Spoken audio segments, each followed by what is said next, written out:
Hello dear, आपका इस video के अंदर बहुत बहुत वेलकम है भाई। तो ये अपनी लास्ट वीडियो होने वाली है मेंसुरेशन 2D की। ठीक है।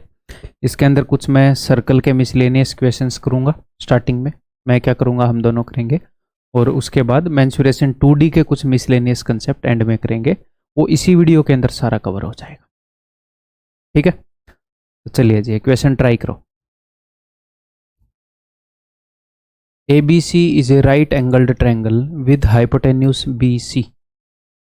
ठीक है, ABC एक राइट एंगल ट्रायंगल है with hypotenuse BC।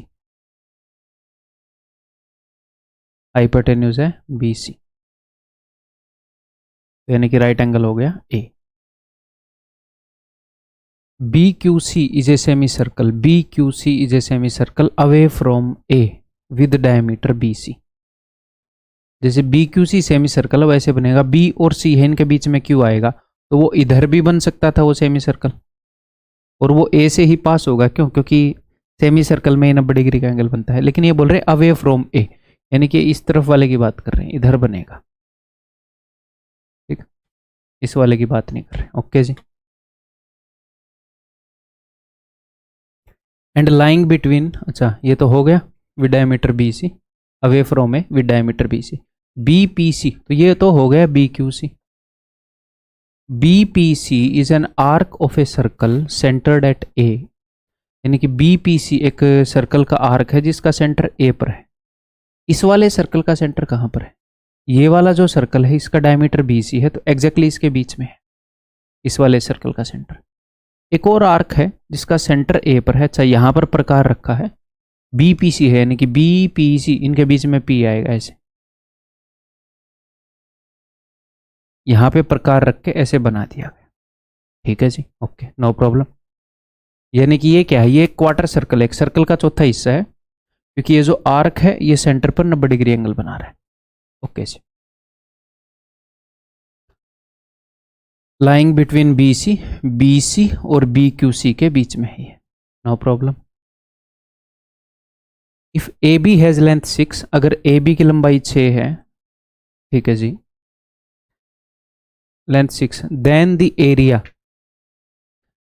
Area in square centimetre of the region enclosed between BPC, ये जो BPC आर्क है ये, और ये जो BQC आर्क है ये, इनके बीच में जो रीजन एनक्लोज्ड है, इनके बीच में कौन सा रीजन एनक्लोज्ड है? इन दोनों आर्क के बीच में ये वाला रीजन एनक्लोज्ड है। इसका एरिया पूछ रहे हैं, इसका।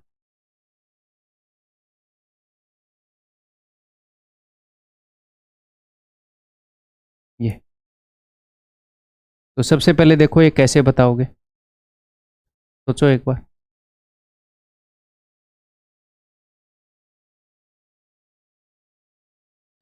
तो अगर हमें ये वाला रीजन निकालना है तो हम कैसे बता पाएंगे? देखो किस चीज़ में से क्या घटाऊं। अगर मैं पूरी फिगर में से, यानी कि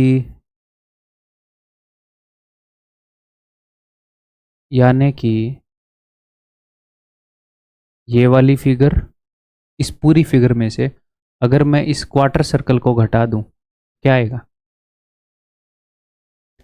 यानी कि इस ट्रायंगल का एरिया है ना, प्लस में सेमी सर्कल का एरिया जो इसके ऊपर रखा हुआ है, उसमें से क्वार्टर सर्कल का एरिया घटा दूं। ट्रायंगल का और सेमी सर्कल का एरिया अगर मैं जोड़ूंगा तो सारी फिगर का एरिया आ जाएगा। ये अपनी ट्रायंगल है, ये इसके ऊपर सेमी सर्कल है, तो सारा एरिया आ जाएगा। सारे एरिया में से अगर मैं सिर्फ इस क्वाड्रेंट का एरिया घटा दूंगा, क्वार्टर सर्कल चतुर्थांश का एरिया घटा दूंगा, तो ये एरिया आ जाएगा। तो यही हमने करना है। तो मुझे ट्रायंगल की साइड्स चाहिए, ये सब कुछ मुझे चाहिए, तो चलिए जी निकालते हैं। बिकॉज AB और AC ये रेडियस है, तो ये 6 है तो ये भी 6 हो जाएगा, तो ट्रायंगल की साइड्स भी मिल गई मुझे। और दूसरा, क्वार्टर सर्कल का रेडियस भी मिल गया, इसका रेडियस भी मिल गया भाई। ये 6 है, ये 6 है, ये भी 6 है। अब मुझे इसका रेडियस चाहिए, तो बिकॉज ये आइसोस्केलस राइट एंगल ट्रायंगल है, तो ये 6 है, ये 6 है, तो ये 6√2 होएगा, और 6√2 का हाफ होएगा रेडियस, तो 6√2 का हाफ यानी कि 3√2, यानी कि इसका रेडियस भी मिल गया मुझे 3√2, इसका रेडियस। कर दो फिर, बात खत्म, करें फिर, चलो जी। तो भाई ये हो जाएगा ट्रायंगल का एरिया होएगा 1/2 इंटू 6 इंटू 6। ओके जी, प्लस में इसका एरिया हो जाएगा पाई। पाई है क्या, इसके अंदर पाई भी इन्वॉल्व है तो मैं पाई को रखूंगा एज इट इज, खोलूंगा नहीं। पाई आर स्क्वायर यानी कि 3 3 9 दूनी 18 बटे में 2, क्योंकि ये सेमी सर्कल है। बाद में हमेशा ध्यान रखना है कि सर्कल का हिस्सा कितना है ये। माइनस में पाई, पहले पूरे सर्कल का निकाल लिया मैंने, 6 का स्क्वायर 36 पाई आर स्क्वायर, और ये तो सर्कल का चौथा हिस्सा है तो 4। देखते हैं जी, देखो 2 में 18, ये हो गया 9 पाई, और 4 में 36, ये भी हो गया 9 पाई। 9 पाई से 9 पाई गया तो ये तो कट ही गया। 6 6 36 डिवाइडेड बाई 2 18, उत्तर हो जाएगा जी 18। करने को आप इसको रट के भी रख सकते हो, बट रट के रखने में कोई फायदा नहीं है, फिर ऐसी ऐसी बहुत सारी कंडीशन हो जाएंगी भाई, किस किस चीज को रटेंगे। बस ऐसे समझने की ताकत रखो। हम अपनी अंडरस्टैंडिंग को डेवलप कर रहे हैं बार बार प्रैक्टिस करके, एग्जाम में हम ऐसे इजीली सोच पाएंगे। आप सिलेबस को रिवाइज करोगे, मैं रिवाइज करवाऊंगा, जो आपको डेली शेड्यूल मिल रहा है उसमें आगे रिवीजन भी होगा, पूरा सिलेबस रिवाइज होएगा बिल्कुल कंप्लीट। ठीक है, आगे बढ़ जाएं।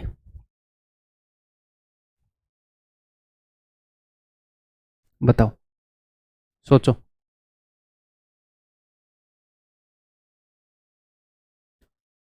सोचो, यहां पर एक सेमी सर्कल बना हुआ है, फिर यहां पर सेमी सर्कल बना हुआ है, यहां पर सेमी सर्कल बना हुआ है, फिर यहां पर सेमी सर्कल बना हुआ है ना। तो हमने शेडेड रीजन निकालना है।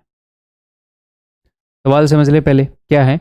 ये क्वार्टर सर्कल है, एक क्वाड्रेंट है या क्वार्टर सर्कल है, चतुर्थांश है, सर्कल का चौथा हिस्सा है। ओके जी, उसमें इस वाले रेडियस पर 2 सेमी सर्कल बना दिए। ओके, इस वाले रेडियस पर 2 सेमी सर्कल बना दिए। ओके, तो हमें ये शेडेड रीजन निकालना है। ओके, क्या कर सकते हैं, पूरे क्वार्टर सर्कल के या पूरे क्वाड्रेंट के एरिया में से अगर मैं घटा दूं 4 सेमी सर्कल्स का एरिया, एक ये वाला है, एक ये वाला, एक ये वाला, एक ये वाला, तो ये वाला एरिया 2 बार घट जाएगा। 2 बार घट गया है, एक बार एक्स्ट्रा घट गया, तो एक लीफ का एरिया जोड़ भी सकते हैं, एक लीफ का एरिया जोड़ भी सकते हैं ना। एक तो हम इस तरीके से कर सकते हैं बिल्कुल बेसिक, कि भैया पूरे क्वाड्रेंट का एरिया माइनस में 4 सेमी सर्कल यानी कि 2 सर्कल, प्लस में ये जो लीफ है, लीफ का एरिया कैसे होता है 4/7 ए स्क्वायर, क्योंकि अगर आप यहां पर ऐसे करोगे ऐसे, तो ये वही लीफ बन जाएगा जो एक स्क्वायर के अंदर बनता है। ये वाला जो सेमी सर्कल है ये इसका सेंटर है, यहां से मैंने ये बनाया, और ये वाला जो सेमी सर्कल है उसका सेंटर है, यहां से मैंने ये बनाया। तो अगर मैं यहां से सेंटर को मिला रहा हूं बिल्कुल, ये 90 डिग्री का होएगा, ये भी 90 डिग्री का होएगा, ये भी 90 डिग्री का है, तो ये एक वो वाला लीफ बनेगा जो एक स्क्वायर के अंदर है, जिसका एरिया 4/7 ए स्क्वायर, जहां पर ए जो है वो स्क्वायर की साइड है। लेकिन हमें ये करने की ज़रूरत नहीं है, हम ये कर सकते हैं, लेकिन ये करने की ज़रूरत नहीं है, एक और तरीके से हम कर सकते हैं। क्लियर है, एक और तरीके से कैसे कर सकते हैं बताता हूं, देखो। तो मुझे शेडेड रीजन का एरिया निकालना है। हाँ जी सर, अगर मैंने इस तरीके से किया था तो ये वाला एरिया कॉमन आ गया था। अगर मैं एक काम करूं,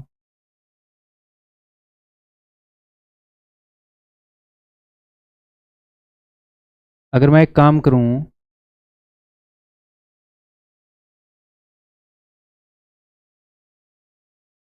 देखो इसको मैंने शेड कर दिया, अब आपके दिमाग में कुछ आ रहा है। अगर मैं एक काम करूं, पूरे क्वार्टर सर्कल के एरिया में से एक तो सेमी सर्कल का एरिया घटा दूं, मतलब 1 2, यहां से एक सर्कल बन गया। हाँ जी सर, यहां से आधा सर्कल, यहां से आधा सर्कल, सॉरी यहां से 1/4 और 1/4, सर्कल का चौथा हिस्सा, सर्कल का चौथा हिस्सा, तो इन दोनों को मिलाने से आधा सर्कल बन जाएगा। एक सर्कल इनको मिलाने से बना। तो अगर मैं पूरे क्वार्टर सर्कल के एरिया में से, अगर मैं पूरे क्वार्टर सर्कल के एरिया में से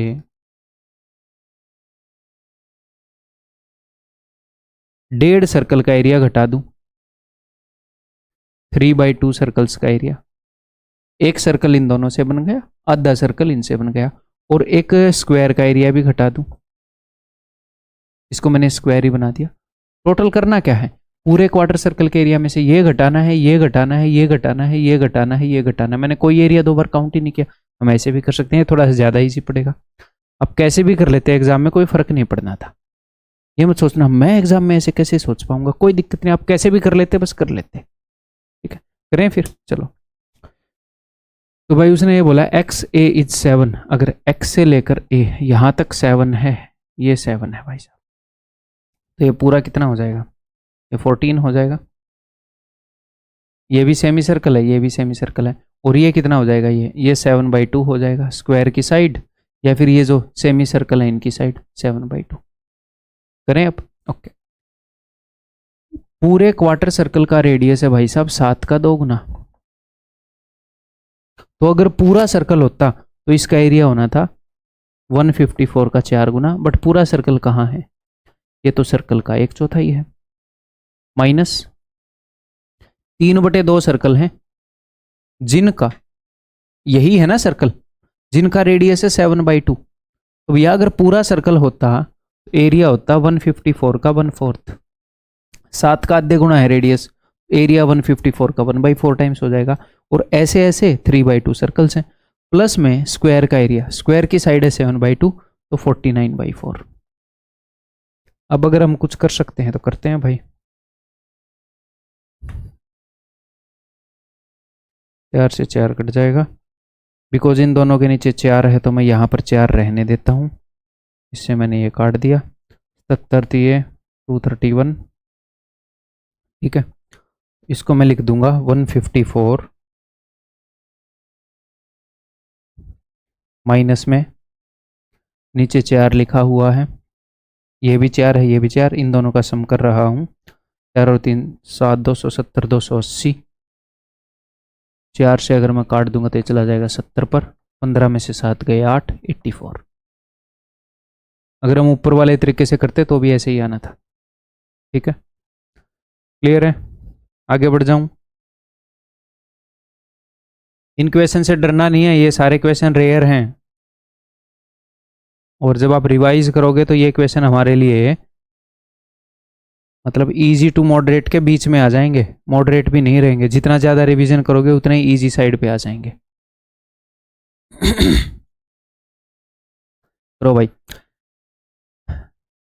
तो यहाँ पर मैंने क्या किया, कुछ क्वेश्चन लिए हैं भाई मैंने अब मिसलेनियस के अंदर, जिनके अंदर कुछ जो पहले आपको कंसेप्ट कराए हैं वो यूज हो रहे हैं, एक आधे, मतलब कि 2 कंसेप्ट के मिक्सचर से क्वेश्चन बनाया गया है। तो ये आप कर सकते हो इन ए वे, अगर ध्यान से देखोगे तो। एक बड़े वाला सेमी सर्कल है, उसके अंदर 2 सेमी सर्कल बना दिया है ना।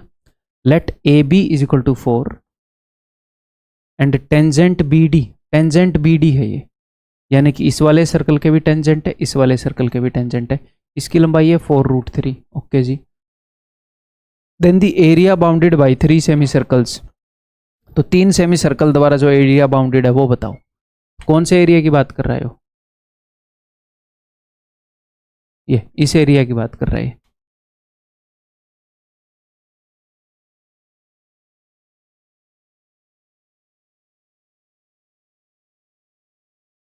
इस एरिया की,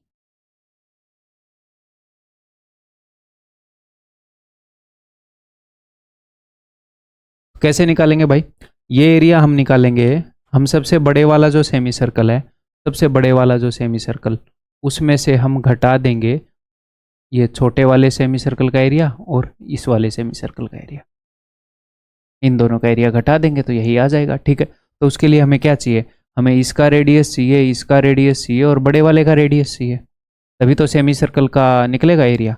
बताओ कैसे निकालेंगे, सोचो सोचो, हिंट दे दूं एक। सेमी सर्कल के अंदर जो एंगल बनता है वो 90 डिग्री का बनता है, सेमी सर्कल के अंदर एंगल, ये एक हिंट है, एक बार ट्राई करो इसे। तो भाई देखो, अगर मैं ए से डी को जोड़ दूं,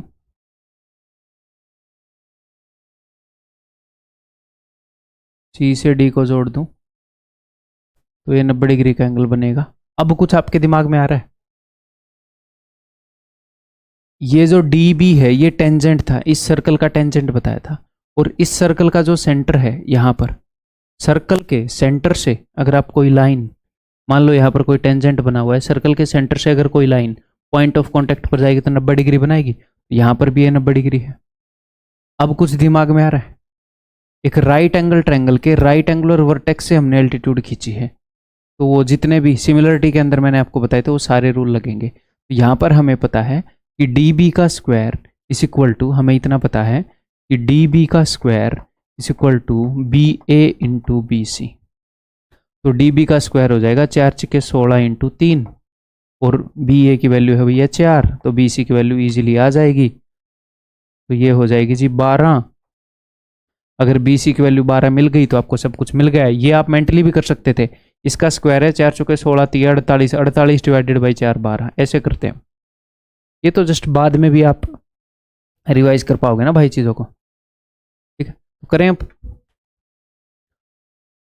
बड़े वाले इसके एरिया में से इन दोनों के एरिया का सम घटाऊंगा, तो पाई तो सब में कॉमन होगा। हाँ जी सर, ऑप्शन में भी पाई पड़ा है, तो पाई को तो मैं कॉमन ही रख लेता हूँ बिना खोले, ठीक है। इसका रेडियस कितना है, अगर पूरा डायमीटर है 12 और 4 16, तो इसका रेडियस हो जाएगा 64।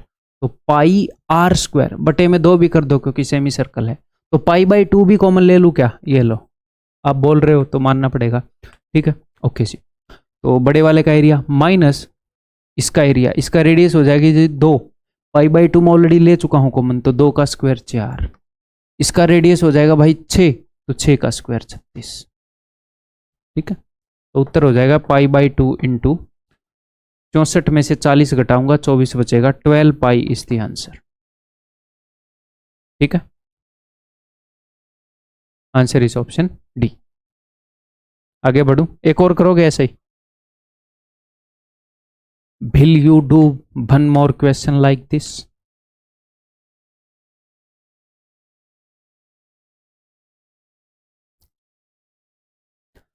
What is the circumference of the below circle given that AB? तो इस सर्कल का सर्कमफ्रेंस क्या है? तो भाई साहब इसका अगर हमें रेडियस मिल जाए तो सर्कमफ्रेंस भी बता दे।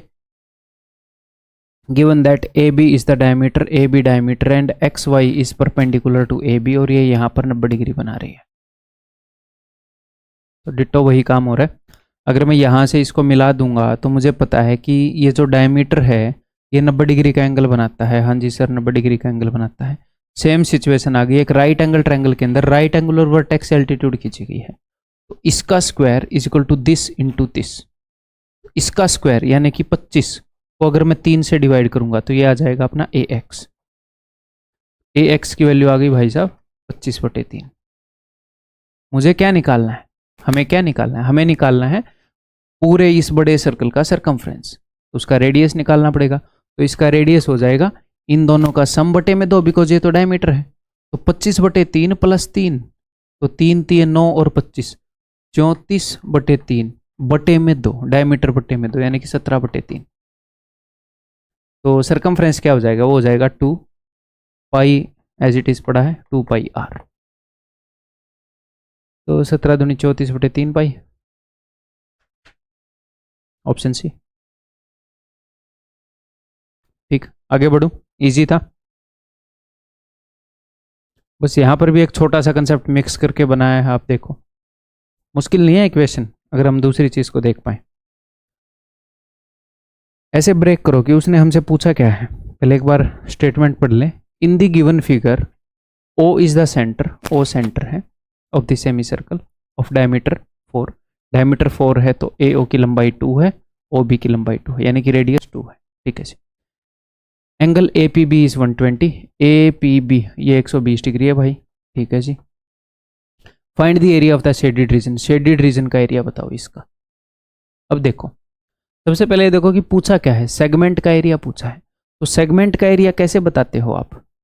सर सेगमेंट का एरिया अगर पूछा है तो हम ये करते हैं, हम पूरे सेक्टर के एरिया में से, इस पूरे सेक्टर के एरिया में से इस ट्रायंगल का एरिया घटा देते हैं, तो सेगमेंट का एरिया आ जाता है सर, है ना, पूरे सेक्टर के एरिया में से। तो सेक्टर का एरिया कैसे निकलेगा, सेक्टर का एरिया निकलेगा जब हम इसको ज्वाइन करेंगे ऐसे,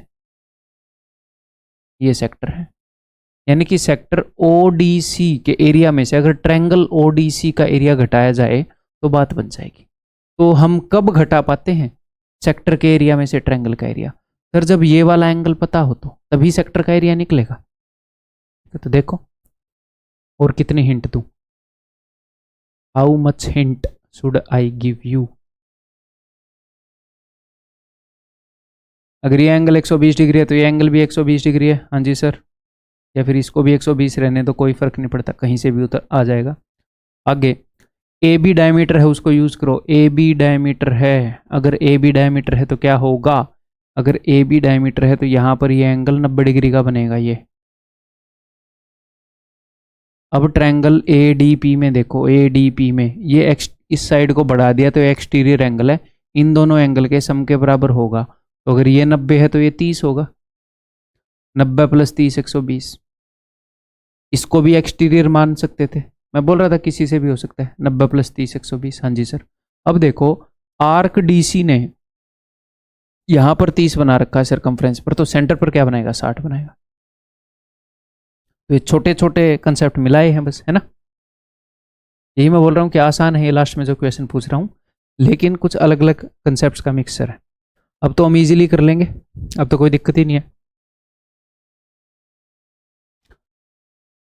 तो भाई अब हम करेंगे एरिया ऑफ सेक्टर, ये जो सेक्टर है कौन सा सेक्टर है, ODC minus area of triangle ODC. ठीक है, 60 डिग्री का एंगल यूज हुआ है तो सेक्टर का एरिया होएगा सर्कल के एरिया का 1/6 पाई, एज इट इज पढ़ा है तो मैं भी पढ़ा रहने दूंगा, पाई आर स्क्वायर। रेडियस है जी 2, 2 का स्क्वायर 4 माइनस में, तो रेडियस अगर 2 है तो ओ से लेकर सी तक भी 2 होगा, ओ से लेकर डी तक भी 2 होगा। तो ट्रायंगल का एरिया हो जाएगा half A B sine theta का यूज करते हुए, हाफ इंटू 2 साइन 60 यानी कि √3/2।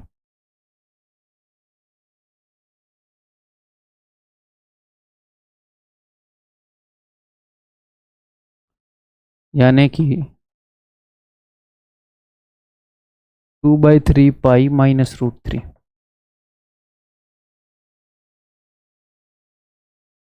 Option D. ठीक है, ठीक है, आगे बढ़ जाएं, बताओ। बस पहले मैंने आपको कोई कंसेप्ट पढ़ाया था, वहां से एक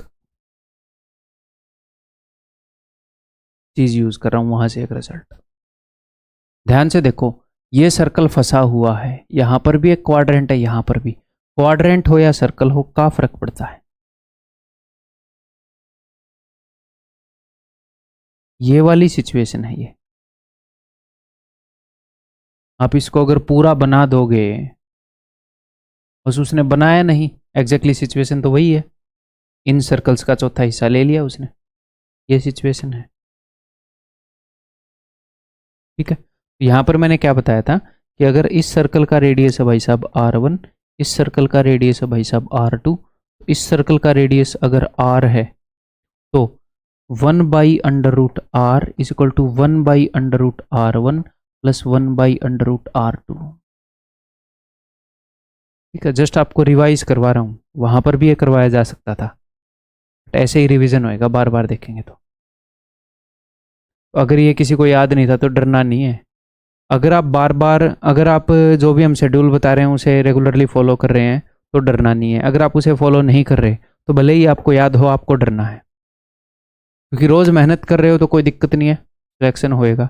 रोज़ मेहनत नहीं कर रहे और आपको याद है तो फन्ने खा भी बनने की जरूरत नहीं है, रोज़ मेहनत नहीं कर सकता जो उसका सिलेक्शन नहीं होगा। ठीक है जी, ये सिचुएशन अब तो कर लो एक बार। तो स्टेटमेंट पढ़ता हूं मैं।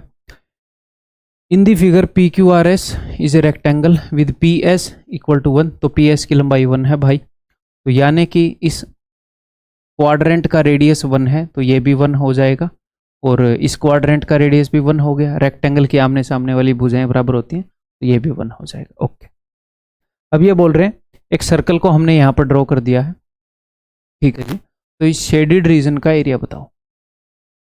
तो मैं क्या करूँगा, पूरी रेक्टेंगल के एरिया में से इस क्वार्टर सर्कल का, इस क्वार्टर सर्कल का, इन दोनों क्वाड्रेंट का और इस सर्कल का एरिया घटा दूंगा। तो बिकॉज ये 90-90 डिग्री के हैं क्वाड्रेंट से, तो मैं ऐसे भी बोल सकता हूं कि पूरी ट्रायंगल के एरिया में से मैं घटा दूंगा क्या, इन दोनों को मिलाकर एक सेमी सर्कल बन जाएगा, एक तो सेमी सर्कल का एरिया, ठीक है, और एक पूरे सर्कल का एरिया। ठीक है जी, निकालते हैं फिर। देखो ट्रायंगल की लंबाई और चौड़ाई क्या है? चौड़ाई है 1, लंबाई है जी 1 और 1 2, तो 1 इंटू 2 2, माइनस में पाई है क्या? पाई नहीं है तो पाई को ओपन कर लेंगे। इन दोनों के अंदर होगा ना पाई, इसमें भी पाई इसमें भी पाई, तो पाई को मैंने कॉमन ले लिया। ठीक है, अब अंदर देखते हैं। पाई आर स्क्वायर, यहाँ पर आर, तो इसका रेडियस क्या है भाई? इसका रेडियस है जी 1, तो 1 का स्क्वायर 1 बटे में 2 भी होना चाहिए था, सेमी सर्कल है। ओके जी, पाई मैंने बाहर कॉमन ले लिया, अब यहाँ पर होना चाहिए था अपना पाई आर स्क्वायर। इसका रेडियस क्या है वो निकालना पड़ेगा इसे। अगर इसका रेडियस मैं आर मान लेता हूँ तो 1/√r इज इक्वल टू 1/√, इस बड़े सर्कल का रेडियस क्या है सर? 1 है, तो 1/√1 प्लस 1/√1। अब √1 तो 1 ही होता है, तो 1/1 यानी कि 1, 1/1 यानी कि 1, 1 + 1 यानी कि 2। अब इस √r को उधर भेज दो, it implies that √r is equal to 2। It implies that r is equal to, अगर मैं स्क्वायर करूं तो 4। अच्छा ये 2 इधर आएगा, मैं क्या यार इसका रेडियस बड़ा कैसे हो गया, सॉरी। ये 2 इधर आकर नीचे होएगा ना, तो r इज इक्वल टू 1/4। ठीक है, तो पाई मैंने बाहर ले लिया, अंदर r स्क्वायर है, ये होएगा जी। करते हैं जी, 2 माइनस 4 एकम 4, 4 और 2 6 बटे, या फिर इसको मैं मान 3/4 हो गया, मैं भी क्या ज़्यादा दिमाग लगा रहा हूँ। ये हो गया 3/4, तो 22/7 गुणा में 3/4, 2 दूनी 4, 2 से 11 पर, तो 2 माइनस 11 तिये 33/14। ठीक है जी, यार ये तो वो हो जाएगा 14 दूनी 28, नेगेटिव में आ गया। गलती हुई है क्या कुछ?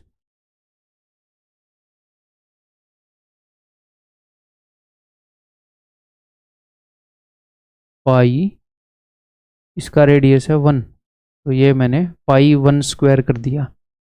एक आधा है तो मैंने नीचे 2 कर दिया। पाई बाहर कॉमन है, ठीक है, तो पाई, इस r की वैल्यू अगर 1/4 है तो r का स्क्वायर 1/16 हो जाएगा। ये गलती हुई है। और मैं आपको एक बात बता देता हूं कि जब आप एग्जाम में अगर गलती करेंगे तो आपको इजीली पकड़ में नहीं आएगी। ठीक है, यहाँ पर भले ही आपको दिख जाती हो सकता है मेरे से पहले भी दिख जाती होगी आपको, दूसरे की गलती जल्दी पकड़ में आ रही है, क्योंकि जहां पर मैं लापरवाह था हो सकता है वहां पर आप लापरवाह ना हो। यहाँ पर तो हम 2 लोग मिलकर सोल्व कर रहे हैं। ठीक है, तो मेरे को मेरी गलती जितनी जल्दी पकड़ में आएगी ना, उतनी जल्दी आपको आपकी गलती नहीं आएगी, क्योंकि मैं तो काम ही ये करता हूँ। सतर्क रहना है। ठीक है, हाँ, बट ये भी है गलतियां हो जाती हैं, कोई दिक्कत नहीं है, बट सतर्क रहना है, इसीलिए तो सतर्क रहना है। ठीक है जी, तो 9/16 हो गया भाई, ये हो गया 9/16, 2 8 2 11, 11 नहीं में 99 बटे में 8 7 56, 56 दूनी 112, तो 13/56 उत्तर हो जाएगा। That is option B. ठीक है, आगे बढ़ूं, इसमें देखता हूं दिमाग लगा पाओगे कि नहीं। पॉज करके टाइम देना इसको। हिंट दे दूं अगर आपने ट्राई कर लिया तो? हिंट, यहां पर ये सरकम सर्कल वर्ड यूज कर रखा है। सरकम सर्कल, सरकम रेडियस से रिलेटेड तो कुछ है नहीं। देखो चलो भाई, अब मैं बता रहा हूं, एनफ हिंट दे दी मैंने। इन the given figure AD is 3.5, AD जो हो 3.5 है, एंड DB इज 1.5 और DB जो हो 1.5 है। ठीक है जी, BC इज 6 और BC जो है वो 6 है। ओके, एंड CA इज 4 और CA जो है वो 4 है। ओके जी, circles are circumcircle of ACD। Triangle ACD का सर्कम सर्कल है ये, ट्रायंगल ACD के तीनों वर्टिसेस से पास हो रहा है, और ट्रायंगल BCD का सर्कम सर्कल है ये। ओके जी, तो इनके सर्कम सर्कल्स हैं। Then ratio of area of smaller to that of the bigger circle, छोटे वाले सर्कल और बड़े वाले सर्कल के एरिया का रेशियो। अगर हमें इनके रेडियस का रेशियो मिल जाए तो भी बात बन जाएगी। ठीक है, तो क्या किसी तरह इनके रेडियस का रेशियो निकाल सकते हैं? इनके रेडियस निकालने में एग्जैक्ट रेडियस निकालने को मिल जाए या रेडियस के रेशियो निकालने को मिल जाए? सोचो।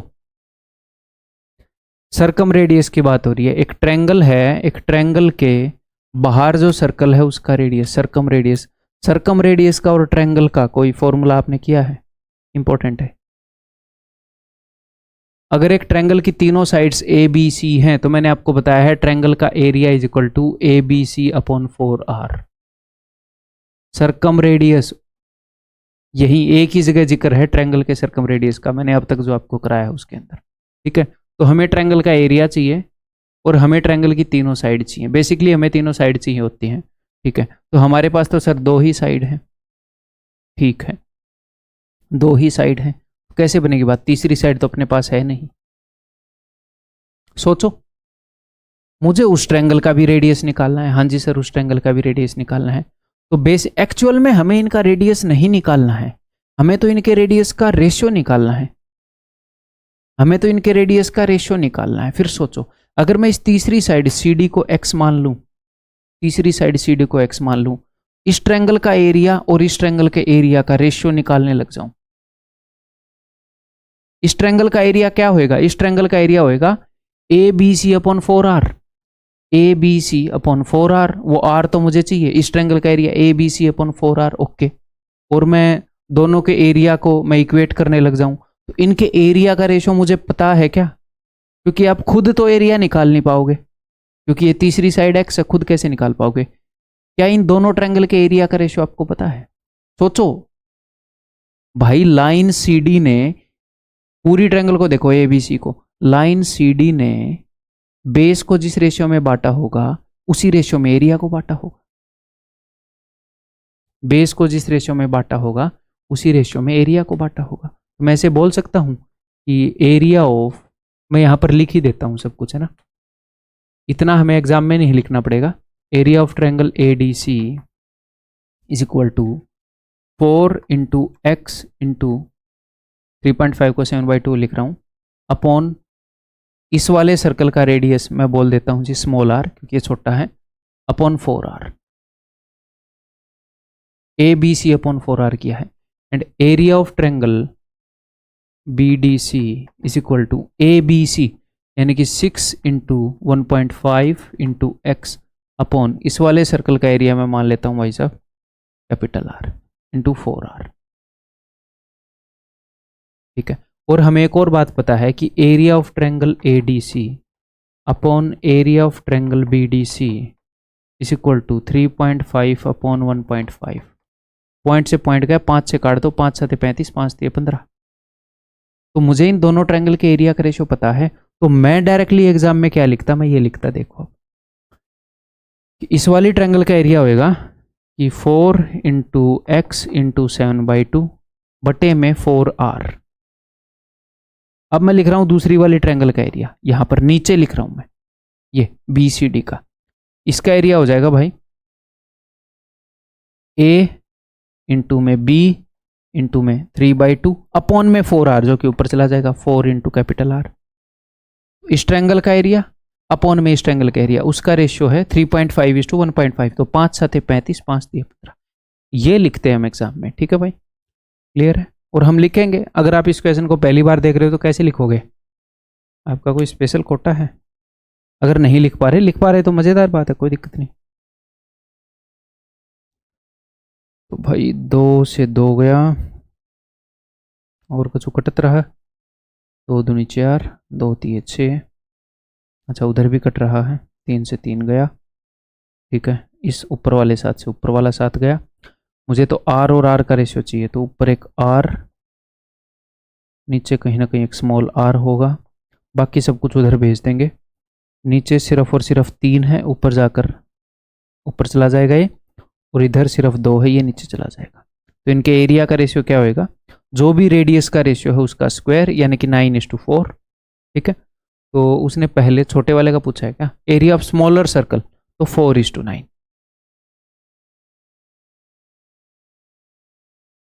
ठीक, ठीक है, आगे बढ़ जाएं, बताओ तो, बताओ। A circle is circumscribed by a quadrilateral which is made up by joining the midpoint of a rectangle. एक सर्कल को सर्कमस्क्राइब कर रखा है क्वाड्रिलेटरल ने, जो कि बनी है, वो जो क्वाड्रिलेटरल है वो बनी है विच is made up by joining the midpoint of a rectangle. एक रेक्टेंगल के मिड पॉइंट्स को ज्वाइन करने से बनी है। ये एक रेक्टेंगल है, इसके मिड पॉइंट्स को ज्वाइन करने से क्वाड्रिलेटरल बनी है, एक चतुर्भुज बनी है। ठीक है जी, कैसी चतुर्भुज बनती है वैसे एक बार बताना, सोचना जरा। हमने ये किए हैं इक्वेशन, बिना पेन उठाए कर लोगे। हिंट दे देता हूं, मैंने आपको ये बताया था कि कैसी क्वाड्रिलेटरल बनेगी, ये डिपेंड करेगा कि उनके पैरेललोग्राम्स में, पैरेललोग्राम्स के बीच में एंगल क्या है, पैरेललोग्राम्स की लंबाई क्या है, आपस में बराबर है कि नहीं है। ये एक रेक्टेंगल है, तो रेक्टेंगल है तो दोनों पैरेललोग्राम बराबर होंगे। अगर आप ध्यान से देखोगे, अगर मैं ये वाला पैरेललोग्राम ड्रॉ करूंगा तो इस पैरेललोग्राम से हाफ ये है, इसी पैरेललोग्राम से हाफ ये है। क्यों सर? क्योंकि अगर आप ये वाली ट्रायंगल देखोगे तो ये मिड पॉइंट है, ये भी मिड पॉइंट है, तो ये लाइन ट्रायंगल की दो साइड के मिड पॉइंट को ज्वाइन करने से बनी है, तो तीसरी वाली साइड के पैरेलल भी होएगी, हाफ भी होएगी। सेम रूल यहाँ पर लागू होएगा, ये वाली लाइन इसके पैरेलल भी होगी, इसके हाफ भी होएगी। तो दोनों लाइनें सेम लाइन से हाफ हैं और सेम लाइन के पैरेलल हैं, तो आपस में पैरेलल भी होगी और इक्वल भी होगी। ये भी इससे हाफ है, ये भी इससे हाफ है। ऐसे ही इस वाले डायगोनल से ये हाफ है और पैरेलल है, इस वाले डायगोनल के ये हाफ है और पैरेलल है। ओके, और दोनों डायगोनल की लंबाई बराबर है, तो भैया इस डायगोनल का जो हाफ हाफ है और इस डायगोनल का जो हाफ हाफ है वो तो बराबर होएगा। अगर पूरी लंबाई बराबर है दोनों डायगोनल की, तो उनकी आधी लंबाई जो है वही बराबर होगी, यानी कि चारों साइड बराबर हो गई। और डायगोनल के बीच में जो एंगल होता है उसके बारे में हम कुछ नहीं कह सकते कि भाई वो 90 डिग्री का होगा, ये हम नहीं कह सकते। रेक्टेंगल में 90 डिग्री का नहीं होता, तो इन साइड के बीच में एंगल भी 90 डिग्री का नहीं होगा। तो ये एक ऐसी फिगर बन गई जिसकी चारों साइड्स तो बराबर हैं और एंगल 90 डिग्री का नहीं है, तो क्या बनेगा? ये एक रोम्बस बनेगा भाई। ठीक है, इस काम को आप 15 सेकंड में सोच सकते थे, 10-15 में, बस मुझे बोलने में टाइम लगता है। ठीक है, एग्जामिनर ने क्या बताया? एग्जामिनर ने बोला कि भैया ये वाली साइड तो 12 है, तो ये लो 6 और 6, और ये वाली साइड उसने बताया 16 है, तो 8 और 8। अगर आप ऐसे भी करते, एक राइट एंगल ट्रायंगल है, 6, 8 और 10, ये भी 6 होएगा ना, पूरी साइड 12 है, 6, 8 और 10, ये है 6, ये है 8, 6, 8 और 10, 6, 8 और 10। बिना प्रूव किए भी आपको पता लग जाता, बट प्रूव करना आना चाहिए। तो ये circle is circumscribed by this quadrilateral, जो ट्रायंगल के मिड पॉइंट को ज्वाइन करने से बनी है। सर्कल इसके अंदर है।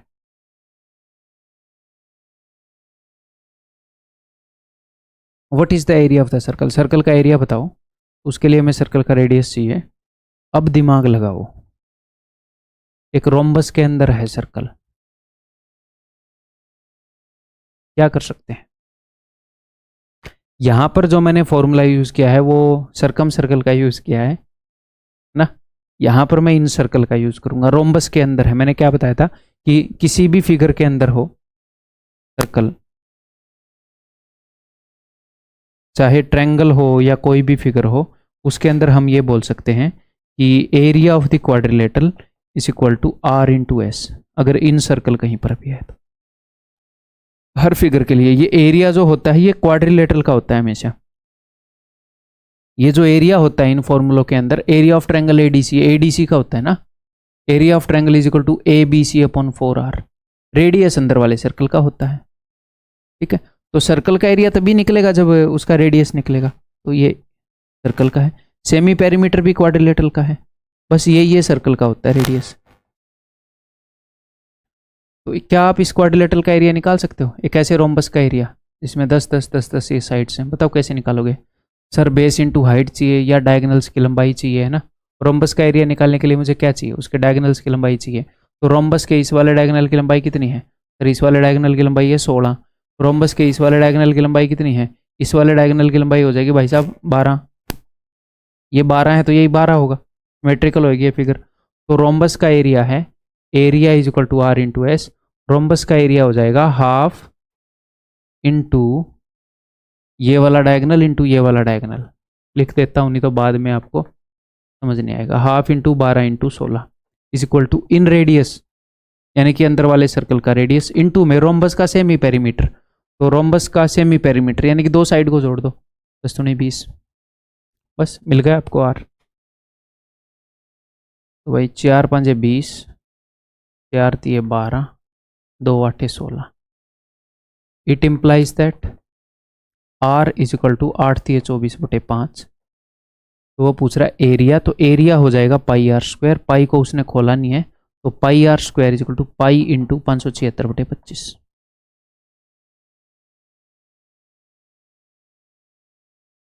ठीक, ऑप्शन सी। आगे बढ़ जाए, क्लियर है? आगे बढ़ रहा हूं भाई, बताओ। ये लास्ट क्वेश्चन अपने सर्कल के मिसलेनियस का, इसके बाद आगे स्टार्ट हो जाएगा मेंसुरेशन 2D का मिसलेनियस कंसेप्ट स्टार्ट हो जाएगा। टाइम दो इसको, बताओ, मजेदार क्वेश्चन है।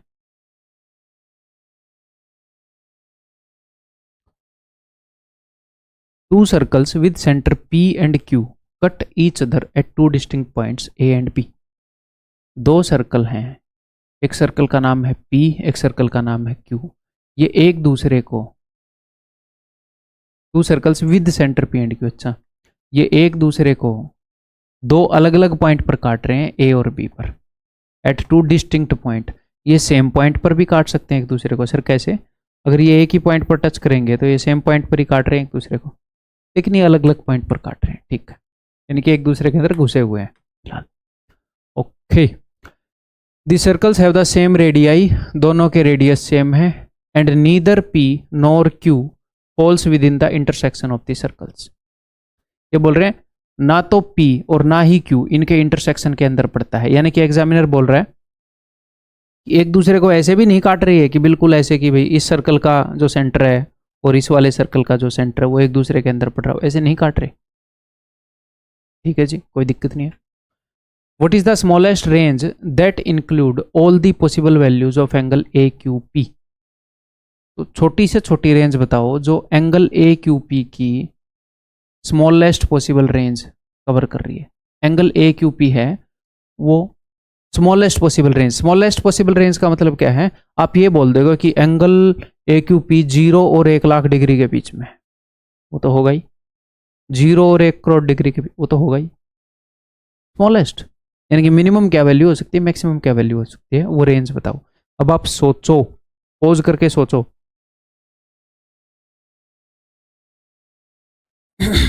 देखो,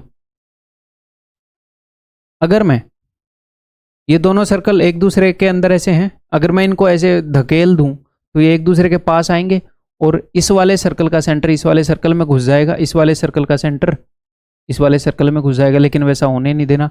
अगर मैं इनको दूर दूर खींच दूं तो एक दूसरे से बाहर निकलने लग जाएंगे, लेकिन ये मिनिमम 2 पॉइंट पर काट रहे हैं। मैंने बताया ये एक पर भी नहीं काट रहे, आप इनको ऐसे भी नहीं बना सकते। तो देखो मैंने क्या किया, मैंने इसकी एक्सट्रीम सिचुएशंस। अब सर हमें ये कैसे समझ में आएगा कि कई क्वेश्चन होते हैं मिसलेनियस, ठीक है, ऐसे ही मतलब खुद ही ऐसे ही दिमाग दौड़ाते हैं। तो मैं आपकी अंडरस्टैंडिंग को बढ़ा रहा हूं, अपने आप अब ये चीज़ें सोचने लग जाओगे धीरे धीरे। ठीक है, इनकी एक्सट्रीम सिचुएशंस। तो एक तो एक्सट्रीम सिचुएशन है भाई साहब ये कि दोनों सर्कल एक दूसरे को जस्ट एक पॉइंट पर टच कर रहे हैं, उसके बाद तो ये एक दूसरे के बाहर ही निकल जाएंगे। तो इस केस में देखो P क्या हो जाएगा ये, और Q क्या हो जाएगा ये, और A भी यहीं पर आ जाएगा और B भी यहीं पर आ जाएगा, क्योंकि ये इंटरसेक्ट ही एक पॉइंट पर कर रही है, दोनों पॉइंट मर्ज हो जाएंगे। दूर ले जाते जाओगे A और B एक दूसरे के पास आते जाएंगे, और दूर ले जाओगे और पास आ जाएंगे। ठीक है जी। तो इस केस में जो उसने एंगल पूछा था AQP, वो क्या है? AQP 0 डिग्री है। AQP एक ही लाइन पर A है, उसी लाइन पर Q है, उसी पर P है। तो यहां पर angle AQP is equal to 0 degree. अगर मैं इसको ऐसे अंदर धकेलने लगूंगा तो पॉइंट A ऐसे ऊपर होने लगेगा। मैं बीच की सिचुएशन बना देता हूं एक बार। यहां पर ये बीच की सिचुएशन है कि मैंने ये पॉइंट A है, ये Q है, ये P है, AQP। जैसे जैसे इनको धकेलने लगोगे एंगल AQP बनने लग जाएगा, क्योंकि A और B दूर दूर होने लग जाएंगे।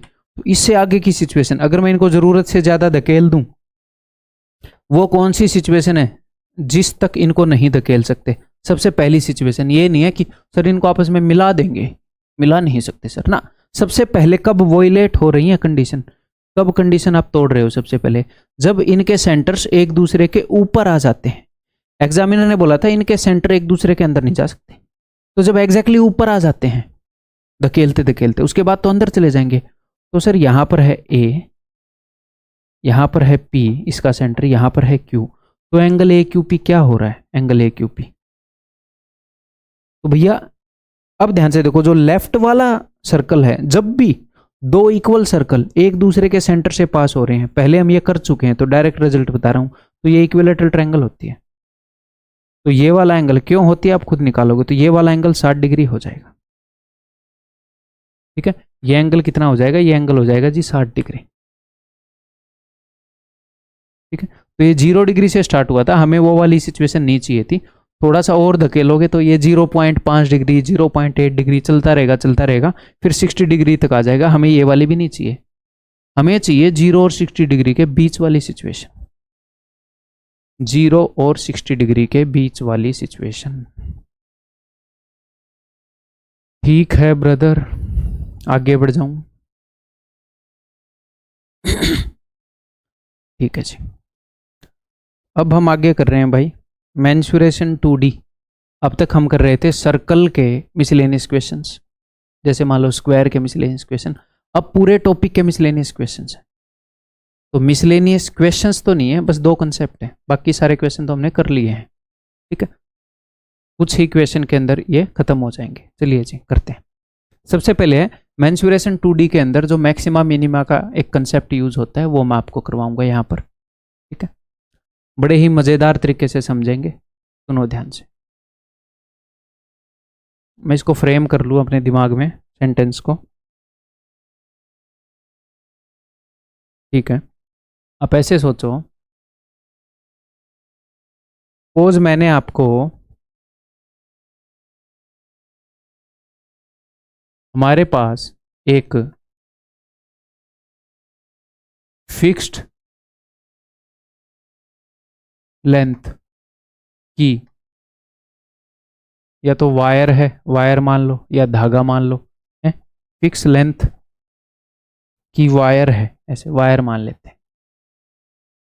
ठीक है, हमारे पास एक फिक्स लेंथ की वायर है, मैंने आपको एक या तो थ्रेड धागा दिया है या वायर दिया है। तो अगर आप इससे, नंबर 1, अगर आप इससे मैक्सिमम एरिया की फिगर बनाना चाहते हो, मैक्सिमम एरिया की फिगर ऑफ मैक्सिमम एरिया बनाना चाह रहे हो, तो आपको क्या करना पड़ेगा पता है? मैक्सिमम एरिया की रेगुलर फिगर यानी कि सम आकृति। सम आकृति का क्या मतलब है? अगर आपके पास ऑप्शन है कि हम भाई एक इक्विलेटरल ट्रायंगल बना सकते हैं, या हम एक स्क्वायर बना सकते हैं, या हम एक पेंटागन बना सकते हैं, रेगुलर पेंटागन जिसकी सारी साइड बराबर हैं, ऐसे अगर आपके पास ये ऑप्शन है, रेगुलर हेक्सागन बना सकते हैं, तो हमें मैक्सिमम एरिया की फिगर बनानी है। ठीक है, मैक्सिमम एरिया की फिगर तो कौन सी बनाओगे? या फिर इसको अगर मैं, तो आप सोचो कौन सी बनाओगे, तब तक मैं इसको अलग तरीके से लिख रहा हूं।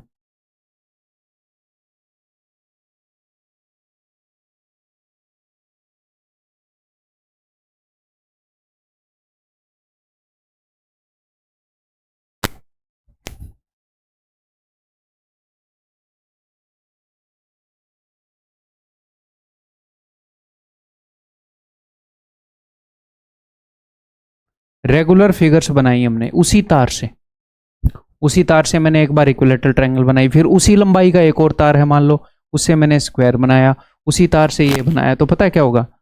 जिस फिगर की जितनी ज्यादा साइड है ना, उसका उतना ही ज्यादा एरिया होगा। ठीक है, फिगर या शेप विद मैक्सिमम साइड्स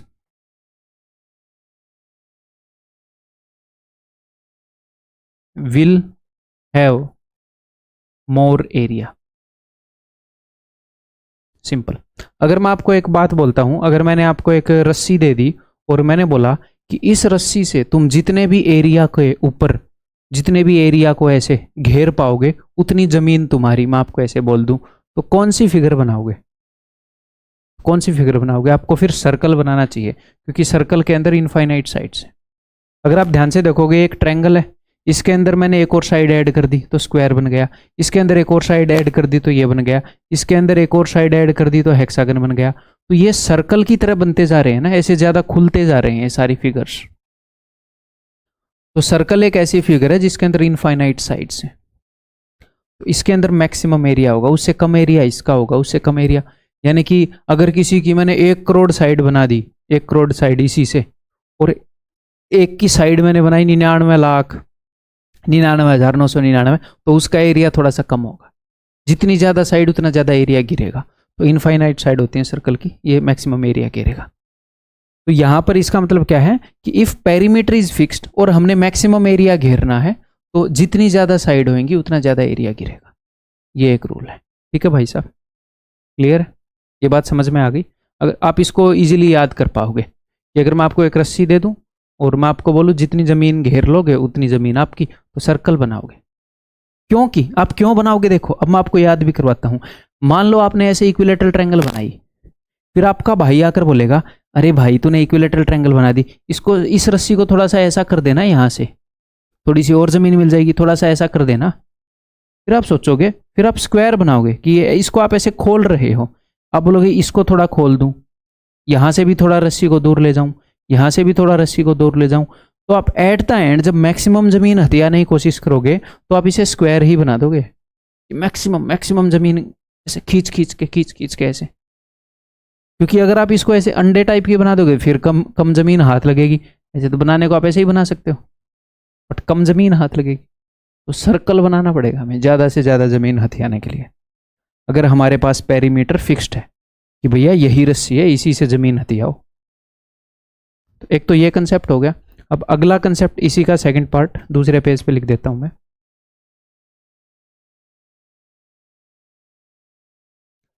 यहां पर अपने पास हम कंपेयर कर रहे थे रेगुलर फिगर्स हैं, रेगुलर फिगर्स ऐसी फिगर्स थी जिनके अंदर डिफरेंट नंबर ऑफ साइड्स थी, उनको कंपेयर कर रहे थे कि मैं आपको एक रस्सी दे दूं, मैक्सिमम एरिया आपने हथियाना है, तो जिसकी जितनी ज़्यादा साइड उतना ज़्यादा एरिया हथिया जाएगा। लेकिन अगर मैं बात करूं यहां पर figures with same number of sides,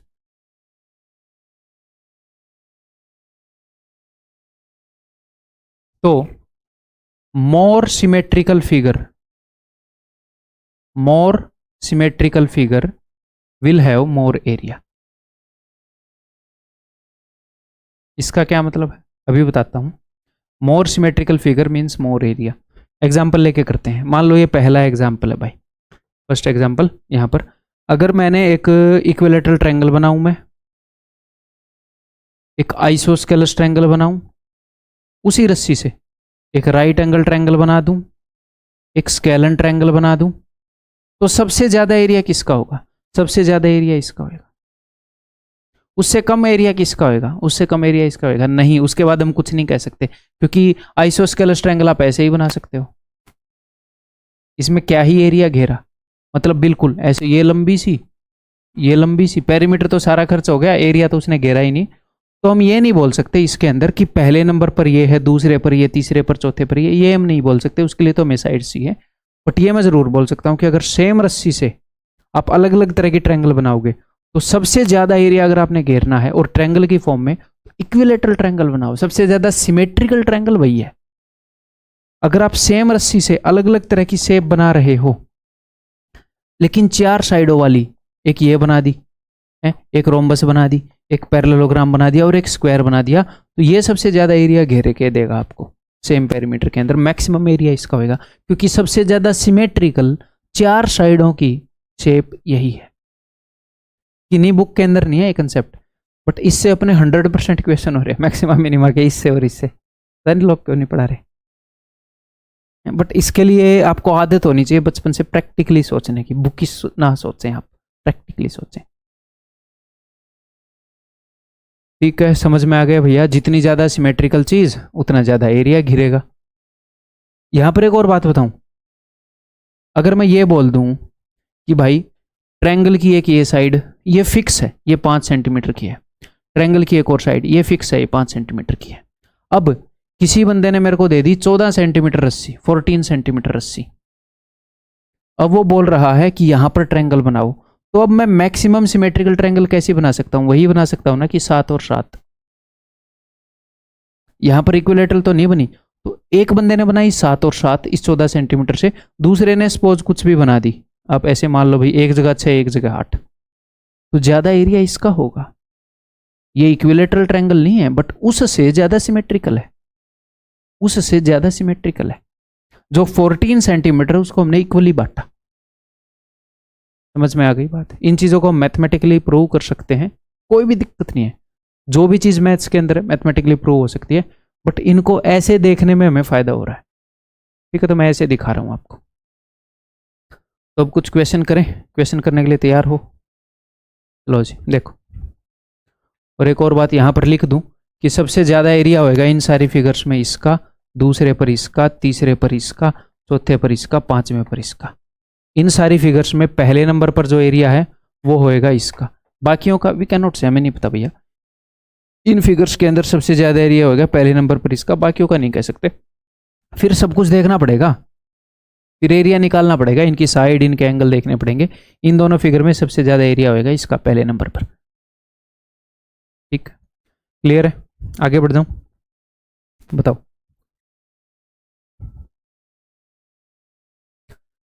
the perimeter of a square, a rhombus and A hexagon. Perimeter fix है, यानी कि एक ही रस्सी से, एक ही तार से हमें अलग अलग फिगर्स बनानी है। पेरीमीटर फिक्स है, एक सेम लंबाई की तार से। तो ज्यादा एरिया किसका होगा? पेरीमीटर सेम है स्क्वायर का, रोम्बस का और हेक्सागन का। Okay, R same. The area of square, rhombus and hexagon be this. Square का एरिया एस है, रोम्बस का आर, हेक्सागन का H. Then which of the following is correct? तो कौन सा करेक्ट है? तो सबसे पहले हम क्या देखेंगे? सबसे पहले मैंने आपको ये रूल बताया कि अगर डिफरेंट नंबर ऑफ साइड्स की फिगर को कंपेयर कर रहे हो, और वो सारी रेगुलर फिगर है, रेगुलर, ये नहीं है कि ट्रायंगल अजीब सी बना रखी है, 4 भुजाओं वाली ऐसी बना रखी है, एक इक्विलेटरल ट्रायंगल है, इनका एरिया नहीं कंपेयर कर पाएंगे हम। इसका एरिया भी कम हो सकता है, इसका भी ज्यादा। रेगुलर फिगर्स, और हमारे सिलेबस में यही 2 कंसेप्ट हैं, ये और एक वो मिसलेनियस मान लो। ठीक है, तो एक तो हेक्सागन हो गया, हाँ जी सर, और एक स्क्वायर हो गया। तो सबसे ज्यादा एरिया किसका होगा? हेक्सागन का एरिया ज्यादा होएगा स्क्वायर के एरिया से, सिंपल सी बात है भैया। ज्यादा साइड है, ये भी रेगुलर फिगर है, ये भी रेगुलर फिगर है। अब एक 4 साइड का स्क्वायर है और एक 4 साइड का रोम्बस है। स्क्वायर और रोम्बस में लड़ाई कराओगे तो कौन जीतेगा? स्क्वायर मोस्ट सिमेट्रिकल फिगर है 4 साइडों वाली, तो रोम्बस से ज्यादा एरिया है। इन दोनों में लड़ाई होगी तो ये जीतेगा, और इन दोनों में लड़ाई होगी तो ये जीतेगा। तो ये है HSR। ठीक है भाई, क्लियर है? आगे बढ़े, ये बताओ। A piece of wire 132 centimetre long is bent successively in the shape of an equilateral triangle. एक पीस ऑफ वायर है, उसको उससे पहले तो इक्विलेटरल ट्रायंगल बनाई, फिर उसी वायर से स्क्वायर बना दिया, फिर उसी वायर से सर्कल बना दिया। तो लार्जेस्ट एरिया किस में होगा? जिसमें सबसे ज्यादा साइड है, सर्कल। हमें कुछ कैलकुलेट ही नहीं करना। ठीक है, देखो आया हुआ क्वेश्चन है, आगे बढ़ो। If the circumference of a circle is equal to perimeter of a square. अगर एक सर्कल का जो सर्कमफ्रेंस है और स्क्वायर का पेरीमीटर वो सेम है, पेरीमीटर दोनों का सेम, अच्छा, यानी कि सेम पेरीमीटर की फिगर है, ज्यादा एरिया किस में होगा? जिसकी ज्यादा साइड है, यानी कि सर्कल में। तो वृत्त का क्षेत्रफल इज ग्रेटर देन वर्ग का क्षेत्रफल। Area of circle is greater than area of square. Simple, आगे बढ़ जाऊं।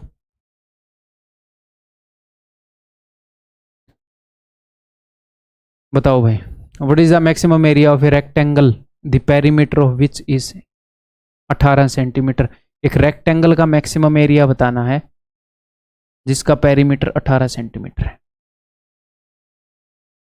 सोचो, देखो, अगर हमें मैक्सिमम एरिया बताना है तो मोस्ट सिमेट्रिकल बनानी पड़ेगी भैया। जितनी ज्यादा सिमेट्रिकल फिगर हम बना सकते हैं वही बनाएंगे हम। हाँ जी सर, तो मोस्ट सिमेट्रिकल रेक्टेंगल कैसी होएगी? अब रेक्टेंगल तो आप ऐसे भी बना सकते हो, रेक्टेंगल तो आप ऐसे भी बना सकते हो, लेकिन सबसे ज्यादा सिमेट्रिकल रेक्टेंगल कौन सी होगी? ये ज्यादा सिमेट्रिकल है या ये? और अगर मैं स्क्वायर ही बना दूं तो? अब कई बच्चों को ये लगेगा सर ये तो स्क्वायर है, ये रेक्टेंगल थोड़ी है। स्क्वायर भी एक रेक्टेंगल होता है, एक ऐसी रेक्टेंगल जिसकी लेंथ और ब्रेड्थ इक्वल हो। तो मोस्ट सिमेट्रिकल ये है, तो हम एक्चुअल में स्क्वायर बनाएंगे। तो फिर स्क्वायर की साइड क्या होगी? अगर पेरीमीटर 18 है तो साइड हो जाएगी 18/4 यानी कि 9/2 यानी कि 4.5। एरिया क्या हो जाएगा? एरिया हो जाएगा 4.5 का स्क्वायर। 5 का स्क्वायर 25, 4 से अगला नंबर गिनती में आता है 5, 4 5 20, तो 20.25 एरिया। ठीक है, यह मत बोलना कि रेक्टेंगल बनानी थी, स्क्वायर भी एक रेक्टेंगल ही होती है, लेकिन एक ऐसी रेक्टेंगल है जिसकी लंबाई और चौड़ाई बराबर है। स्क्वायर एक स्पेशल केस होता है रेक्टेंगल का। ठीक, आगे बढ़ जाऊं।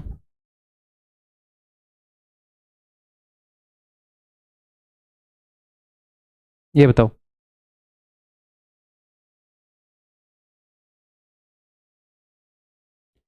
इन the given figure ABCD is a square.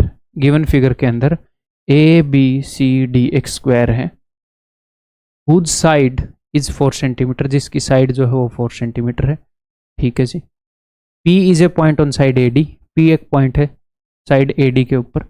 Okay जी। What is the minimum value of BP plus CP? BP plus CP की minimum value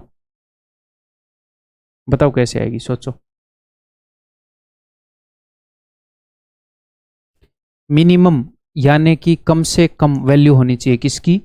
BP plus CP।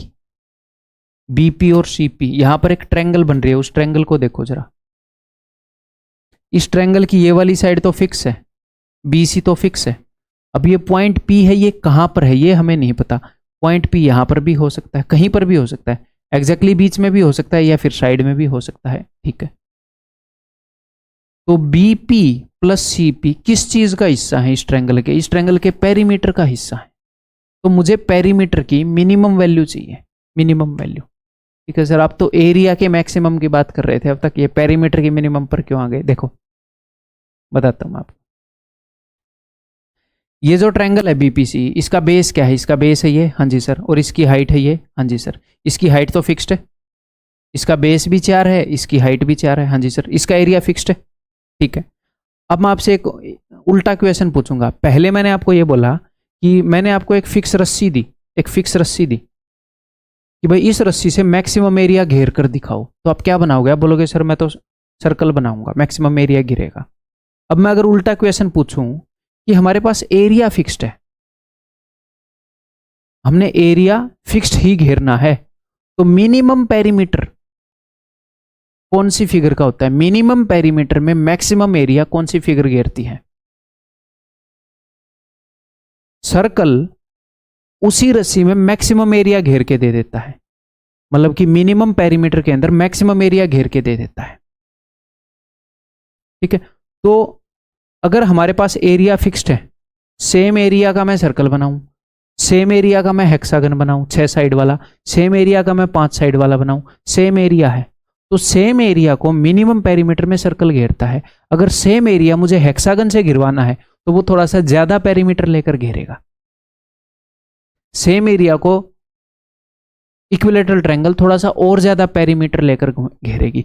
तो एरिया इसका फिक्स्ड है, मुझे मिनिमम पेरीमीटर चाहिए, तो पेरीमीटर, मिनिमम पेरीमीटर में जब हमने एरिया घेरना होता है तो हमें सिमेट्रिकल चीज बनानी होती है।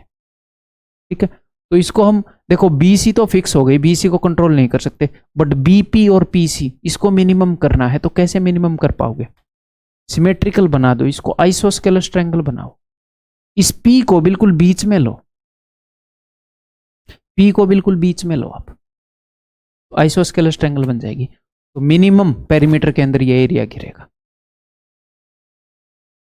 ठीक है, क्लियर मेरे भाई? ये आपके दिमाग में हो सकता है एक आधे बच्चों को डाउटफुल रह जाए, बट मेरी उसी बात को आप बार बार सुनोगे या फिर उसके बारे में विचार करोगे, सोचोगे, तो समझ में आ जाएगा। ठीक है, हम करते हैं। तो स्क्वायर की साइड 4 है, तो ये 4 है, मैं इसको बीच में लूँगा ताकि ये दोनों बराबर बने, ठीक है। तो ये बीच में लिया तो ये 2 आ गया, तो 4 है 2 है, ये 90 डिग्री का एंगल है। तो ये क्या हो जाएगा, 4 चौके 16, 2 दूनी 4, 16 और 4 20, √20 यानी कि 2√5, और ये भी हो जाएगा 2√5। तो 2 और 2 4√5, ठीक है। यहाँ पर आप एक और तरीके से सेम कंसेप्ट को मैं लिख देता हूँ कि मिनिमम एरिया, नहीं, मैं एक बार फ्रेज कर लूँ कि मिनिमम पेरीमीटर में maximum area, figure a regular figure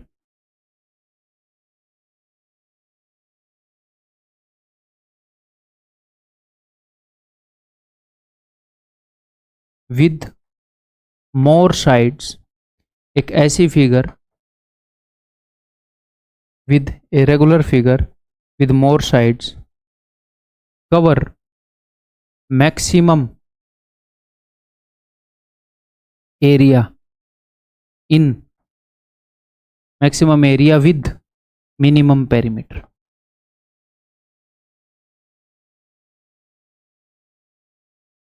अगर एग्जामिनर आपको ये बोल दे कि एरिया फिक्स्ड है, हमने इक्विलेटरल ट्रायंगल बना दी, स्क्वायर बना दिया, हेक्सागन बना दिया, सर्कल बना दिया, एरिया तो फिक्स्ड है, सबका एरिया सेम है, तो बताओ किसका पेरीमीटर ज़्यादा होगा।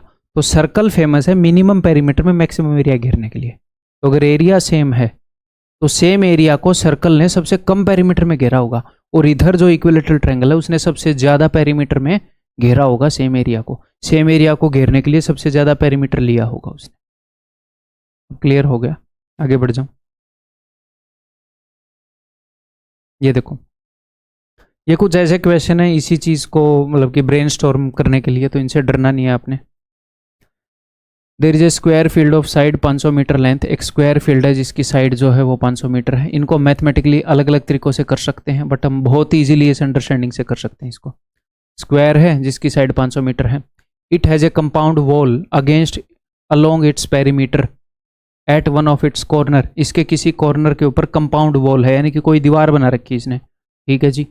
ए triangular area of field is to be cordoned off, यहाँ पर एक दीवार बनाकर इसका एरिया कार्डन ऑफ यानी कि काटना है, by erecting a straight line fence. क्या बोल रहे, it has a compound wall along its perimeter, तो कंपाउंड वॉल यहाँ पर है भाई, ये है, यहाँ पर कंपाउंड वॉल है, स्क्वायर का एक खेत है, यहाँ पर इसने दीवार बना दी, ठीक है। यहाँ पर ये बोल रहा है मैं एक फेंस बनाऊंगा, फेंस बाड़ बनाऊंगा और इस एरिया को अलग कर दूंगा बाकी के एरिया से, कोई दिक्कत नहीं है भाई। The compound wall and the fence will form it's borders, compound wall और फेंस इस एरिया के बॉर्डर बन जाएंगे, जो एरिया ये अलग करना चाह रहा है, ठीक है। If the length of the fence is 100 metre, अगर फेंस की लंबाई 100 मीटर है, what is the maximum area that can be cordoned off, maximum area कितना कार्डन ऑफ, कितना कट किया जा सकता है, मतलब अगर इस दीवार की लंबाई 100 मीटर है तो मैक्सिमम कितना एरिया हम काट सकते हैं, क्यों, क्योंकि ये दीवार आप ऐसे ही बना सकते हो, ये दीवार आप ऐसे ही बना सकते हो, ये दीवार आप ऐसे ही बना सकते हो। कैसे बनाएं इस दीवार को, हमने मैक्सिमम एरिया काटना है। तो भैया मैक्सिमम एरिया अगर आपने काटना है तो आप क्या करो, सिमेट्रिकल चीज़ बनाओ। तो ये वाली साइड तो ट्रायंगल की फिक्स है, हाँ जी सर फिक्स है, तो एटलीस्ट इनको तो इक्वल कर दो, इस दीवार को ऐसे बना दो ना ताकि ये ऐसे ऐसे ऐसे ना हो, ताकि ये दोनों हिस्से बराबर हो। तो ये तो आइसोस्केलस ट्रायंगल बन गई, आइसोस्केलस राइट एंगल ट्रायंगल। तो अगर मुझे 90 के सामने वाली साइड पता है तो ये क्या होगी, 100 डिवाइडेड बाई √2 यानी कि 50√2, ये क्या हो जाएगी, ये भी 50√2, बस मैक्सिमम एरिया हो जाएगा। इसको हम बहुत सारी मैथमेटिकल चीज़ें लगा कर सकते हैं, बट उनकी ज़रूरत नहीं है ना भाई, ये इसका एरिया है। इसने यही पूछा कि मैक्सिमम कितना एरिया काटा जा सकता है अगर दीवार की लंबाई 100 है तो 2500, ठीक है। आगे बढ़ूं, ये जस्ट इसी चीज़ के अलग अलग रूप में आपको दिखा रहा हूं। If 3 sides of A rectangular park have a total length 400 feet, एक रेक्टेंगुलर पार्क है, उसकी 3 साइडों की लंबाई 400 फीट है, तो 3 साइडों की लंबाई में ऐसे हो सकता है कि भैया 2 बार लेंथ ले रखी हो और 1 बार ब्रेड्थ, या फिर ऐसे भी हो सकता है 2 बार ब्रेड्थ ले रखी हो, 1 बार लेंथ, पता नहीं। ठीक है, देखते हैं। Then the area of the park is maximum when the length of is longer side is. तो पार्क का एरिया मैक्सिमम होगा जब इसकी लॉन्गर साइड की लंबाई क्या होगी। एक तो तरीका है कि मैं सारे ऑप्शन ले लेके देख लूं, लेकिन अगर नन ऑफ दीज होगा तो नहीं आएगा। तो ठीक है, देखते हैं क्या है। तो मुझे पता नहीं इसकी लॉन्गर साइड कितनी है, स्मॉलर साइड कितनी है। मैंने मान लिया इसकी एक साइड ए है और एक साइड बी है, तो इसने एक साइड को 2 बार लिया और एक साइड को 1 बार।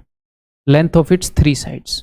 ठीक है जी, ए वाली साइड को 2 बार लिया है तो 2a + b is equal to 400। अब मुझे बताना है इसके एरिया की मैक्सिमम वैल्यू की maximum. Then the area of the park is maximum. इसका एरिया मैक्सिमम होगा जब लॉन्गर साइड की वैल्यू ये होगी ऐसे। तो एक साइड की लंबाई a है, एक साइड की लंबाई b है, तो a इंटू बी की मैक्सिमम वैल्यू बतानी है। तो यहाँ पर मैं इसी कंसेप्ट को एक और तरीके से बताऊंगा। ऐसे तो जिस तरीके से फिलहाल तक बताया है ऐसे समझ में आएगा क्या? एक बार मैं सोच लूँ ऐसे समझ में आएगा कि नहीं। अगर मैं पेरीमीटर फिक्स दे रहा हूँ तो चलो इसको एक और तरीके से बताता हूँ भाई। मैंने जिस तरीके से आपको एलजेब्रा में बताया है, एक ये ऐसा ही कंसेप्ट बताया है कि भैया जब सम फिक्स्ड हो, जब सम फिक्स्ड हो 2 नंबर्स का, 3 नंबर्स का, कितने भी नंबर का, तो प्रोडक्ट मैक्सिमम आएगा जब इक्वल वैल्यूज हो। मान लो a और b का सम फिक्स्ड है कि a and b is equal to p, तो a इंटू बी की मैक्सिमम वैल्यू कब आएगी पता है? जब a और b इक्वल होंगे, यानी कि जब a की वैल्यू p/2 है और b की वैल्यू भी p/2 है। हमने अलजेब्रा में किया है, ध्यान हो तो प्रोडक्ट की मैक्सिमम वैल्यू होगी जब दोनों की वैल्यू बराबर हो, यानी कि p²/4। ऐसे ही यहाँ पर ध्यान से देखो, 2 चीज़ों का सम है। ये आपको डिफिकल्ट लगेगा, मैं ऑनेस्टली बताऊं तो भाई डरना मत, सबको लग रहा होगा। बाकी बच्चे भी इसे देख रहे हैं आपके साथ अपने अपने घर पे, सबको डिफिकल्ट लगेगा, डरना मत। ठीक है, तो इन 2 वैल्यूज का सम फिक्स्ड है 400। इन्हीं 2 वैल्यूज के प्रोडक्ट की मैक्सिमम वैल्यू मैं आपको बता सकता हूं। मैं बता सकता हूं 2a इंटू बी की मैक्सिमम वैल्यू क्या होगी। इसकी मैक्सिमम वैल्यू मैं बता सकता हूं, इन दोनों चीजों के प्रोडक्ट की, 2a और b की। ये तब होगी जब 2a और b, ये 2 चीज हैं, इसको एक ही चीज मानना आप। ये एक चीज है, 2 को अलग मत मानना। 2a एक चीज है और b एक चीज है, इन दोनों के सम की वैल्यू फिक्स्ड है। तो इन दोनों के प्रोडक्ट की वैल्यू मैक्सिमम तब होगी जब ये दोनों इक्वल होंगे, when 2a will be equal to b, जब 2a जो है वो b के बराबर होगा। तो अगर 2a b के बराबर हो गया, यानी कि आप या फिर ये मान लो कि जब ये दोनों बराबर होंगे तो इनकी मैक्सिमम वैल्यू होगी, यानी कि इस 400 को मैं 2 बराबर हिस्सों में तोड़ दूं, यानी कि जब ये 2a ये भी 200 होएगा और ये b ये भी 200 होएगा। तो अगर 2a 200 है तो a की वैल्यू क्या आ गई, यहां से a की वैल्यू आ गई भाई साहब 100, और यहां से b की वैल्यू आ गई 200। तो उसकी लंबी वाली साइड की वैल्यू 200 है, छोटे वाली साइड की वैल्यू 100 है। लंबी वाली साइड की वैल्यू पूछी है, दैट इज ऑप्शन बी।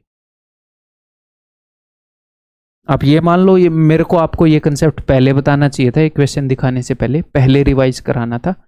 अपने ऊपर ये ब्लेम मत डालना, कोई दिक्कत नहीं। ठीक, क्लियर है भाई? आगे बढ़ जाऊं? ओके, अब आगे मैं आपको 2 कंसेप्ट और बताता हूं भाई, ध्यान से सुनिएगा। मैं आपको डायरेक्ट रिजल्ट्स बताऊंगा, इनको हम प्रूव भी कर सकते हैं बट उनकी ज़रूरत नहीं है। ठीक है, प्रूफ आप होमवर्क मान लेना, मैं आपको डायरेक्ट कंसेप्ट्स बताऊंगा। देखो ध्यान से सुनिएगा, मैंने एक स्क्वायर बनाया,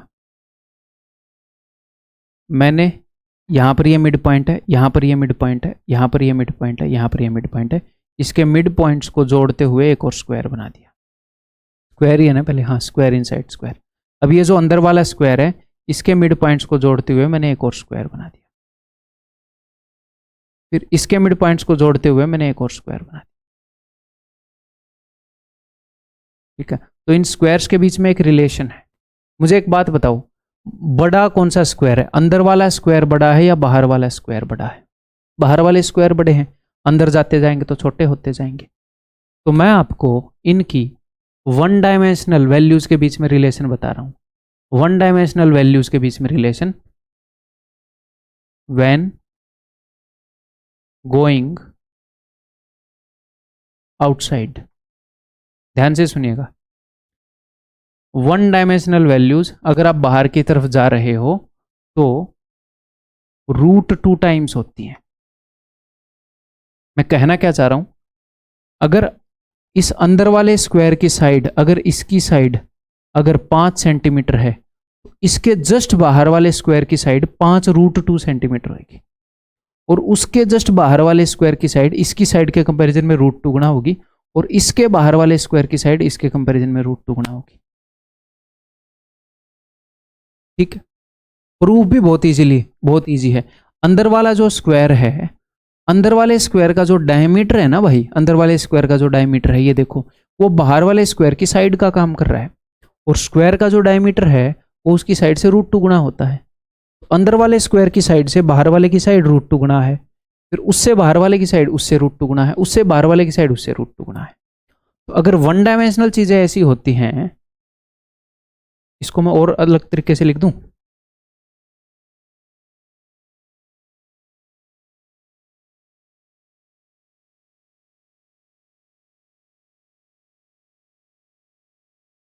when going outwards, बाहर की तरफ जाते हुए जो वन डायमेंशनल वैल्यूज हैं वो हो जाएंगी रूट 2 टाइम्स, और जो 2 डायमेंशनल वैल्यूज हैं वो हो जाएंगी 2 टाइम्स, क्योंकि 2 डायमेंशनल वैल्यूज हैं तो रूट 2 का स्क्वायर 2।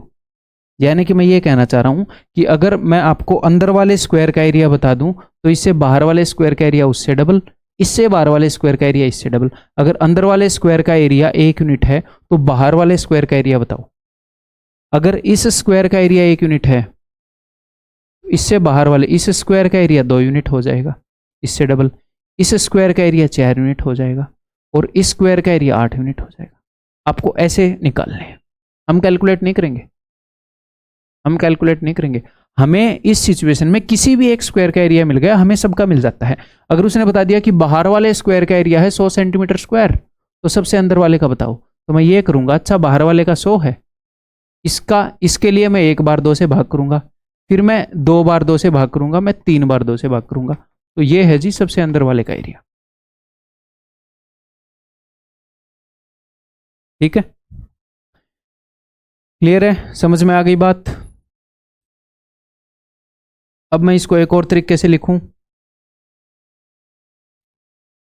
when going inwards, जब अंदर की तरफ जाएंगे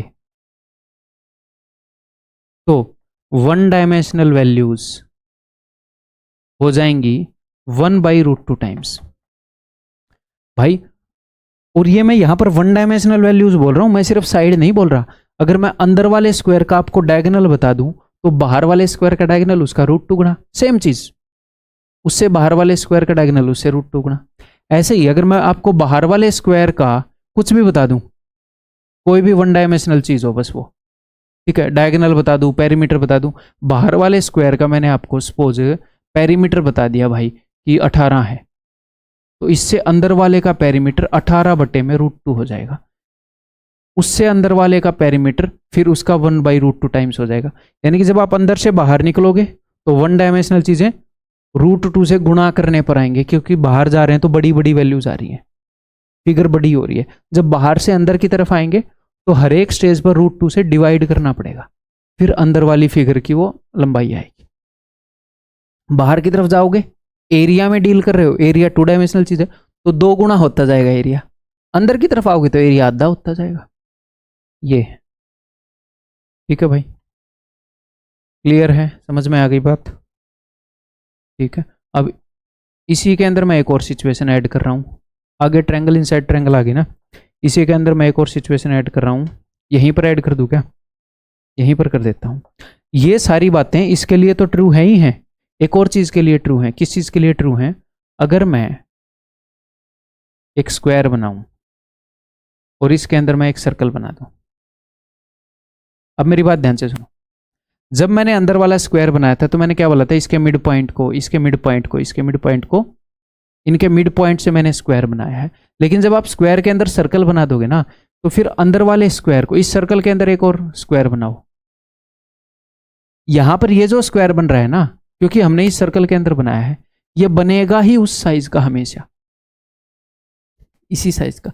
यहां पर मैंने नेमिंग कर दी PQRS बाहर वाले की। मान लो यहां पर भी बाहर वाला PQRS एग्जैक्टली सेम स्क्वायर है। यहां पर जो स्क्वायर बना था वो ABCD है अंदर वाला, और यहां पर जो स्क्वायर है ना, ये भी एग्जैक्टली हमेशा ABCD के बराबर ही रहेगा। मैं कहना क्या चाह रहा हूं, अगर आप मिड पॉइंट को जोड़कर बना रहे हो, अगर अंदर सर्कल नहीं है तो मिड पॉइंट को जोड़कर बनाओ। अगर अंदर सर्कल है और उस सर्कल के अंदर मैक्सिमम साइज का स्क्वायर बना दे, वो इसी के बराबर बनेगा। ठीक है, इसके अंदर मैं एक और सर्कल बना दूं, इसके अंदर मैं एक और स्क्वायर बना दूं, इसके अंदर मैं एक और सर्कल बना दूं, इसके अंदर मैं एक और स्क्वायर बना दूं। तो अब इंटरेस्टिंग बात क्या है, इंटरेस्टिंग बात ये है, मैं एक बार ये और लिख दूं कि 2D वैल्यूज जो हैं वो अंदर की तरफ जाते हुए हाफ टाइम्स होती हैं। देखो अब ध्यान से देखना, मैं एक और, रुको एक बार,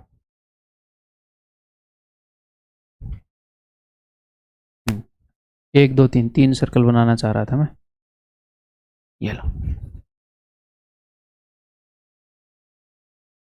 इंटरेस्टिंग बात यह है कि जब आप अंदर से बाहर की तरफ जाओगे तो यहां पर सर्कल्स भी वही रूल फॉलो करेंगे। अंदर वाले सर्कल का जो रेडियस है उसका डबल उससे बाहर वाले सर्कल का रेडियस होएगा, उससे डबल उसके बाहर वाले सर्कल का रेडियस होएगा। अंदर वाले सर्कल का जितना पेरीमीटर है उससे डबल बाहर वाले का पेरीमीटर, उससे डबल उससे बाहर वाले का पेरीमीटर। यानी कि यहां पर सर्कल्स भी एग्जैक्टली सेम रिलेशन फॉलो करेंगे। अगर मैं अंदर की तरफ आऊंगा, सॉरी मैंने डबल बोल दिया क्या, माय बैड, 1 डायमेंशनल चीजें √2 गुना हो रही हैं।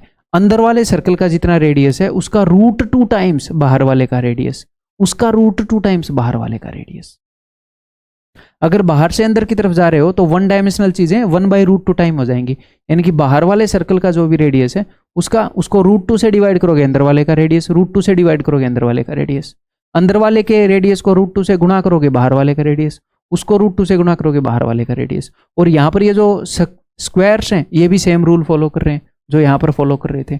बाहर की तरफ जाएंगे तो 1 डायमेंशनल चीजें √2 टाइम्स होंगी, और सेम चीज 2 डायमेंशनल चीजें फॉलो कर रही हैं। अंदर वाले सर्कल का जो एरिया है उससे डबल बाहर वाले का एरिया, उससे डबल बाहर वाले का एरिया। अंदर की तरफ आओगे तो एरिया हाफ होता जाएगा, बाहर की तरफ जाओगे तो एरिया डबल होता जाएगा। तो ये मैंने समअप कर दी सारी चीज यहां पर। ठीक है जी, क्लियर है। इसका एक और रूल बताऊं मैं आपको, ट्रायंगल इनसाइड ट्रायंगल। अगर मेरे पास एक ट्रायंगल है, यहां पर ये ट्रायंगल कैसी भी हो सकती है, इक्विलेटरल ट्रायंगल होनी जरूरी नहीं है। ठीक है, ये वाली ट्रायंगल, इसका मिड पॉइंट लो, ऐसे इनको जोड़ दो। ये तो मैंने वैसे भी आपको बता रखा है कि किसी भी ट्रायंगल के अंदर अगर आप मिड पॉइंट्स को जोड़ोगे तो एरिया ऐसे हो जाता है। ये बीच वाले का एरिया 1/4 आपको बता रखा है कि नहीं बता रखा है, बता रखा है ना भाई। ठीक है, अगर इस बीच वाले ट्रायंगल के मिड पॉइंट्स को भी मैंने लिया और ऐसे मिला दिया, और इसके भी मिड पॉइंट को लिया और मैंने ऐसे मिला दिया, तो इस केस में व्हेन गोइंग आउटवर्ड्स, जब हम बाहर की तरफ जाएंगे तो यहां पर एरिया कितना हो रहा था, इस वाली ट्रायंगल का एरिया कितना था बताना जरा मुझे।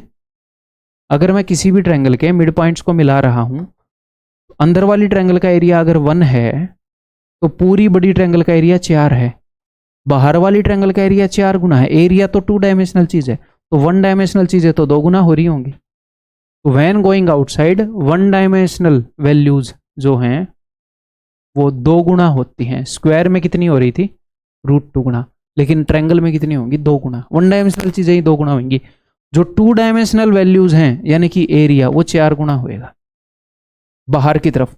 सबसे अंदर वाली ट्रायंगल का जो एरिया है उससे 4 गुना उससे बाहर वाली का, उससे 4 गुना उससे बाहर वाली का, उससे 4 गुना उससे बाहर वाली का। ठीक है भाई साहब। अंदर की तरफ जाओगे तो उल्टा हो जाएगा भाई, ये मेरे को अलग से लिखने की जरूरत नहीं है ना।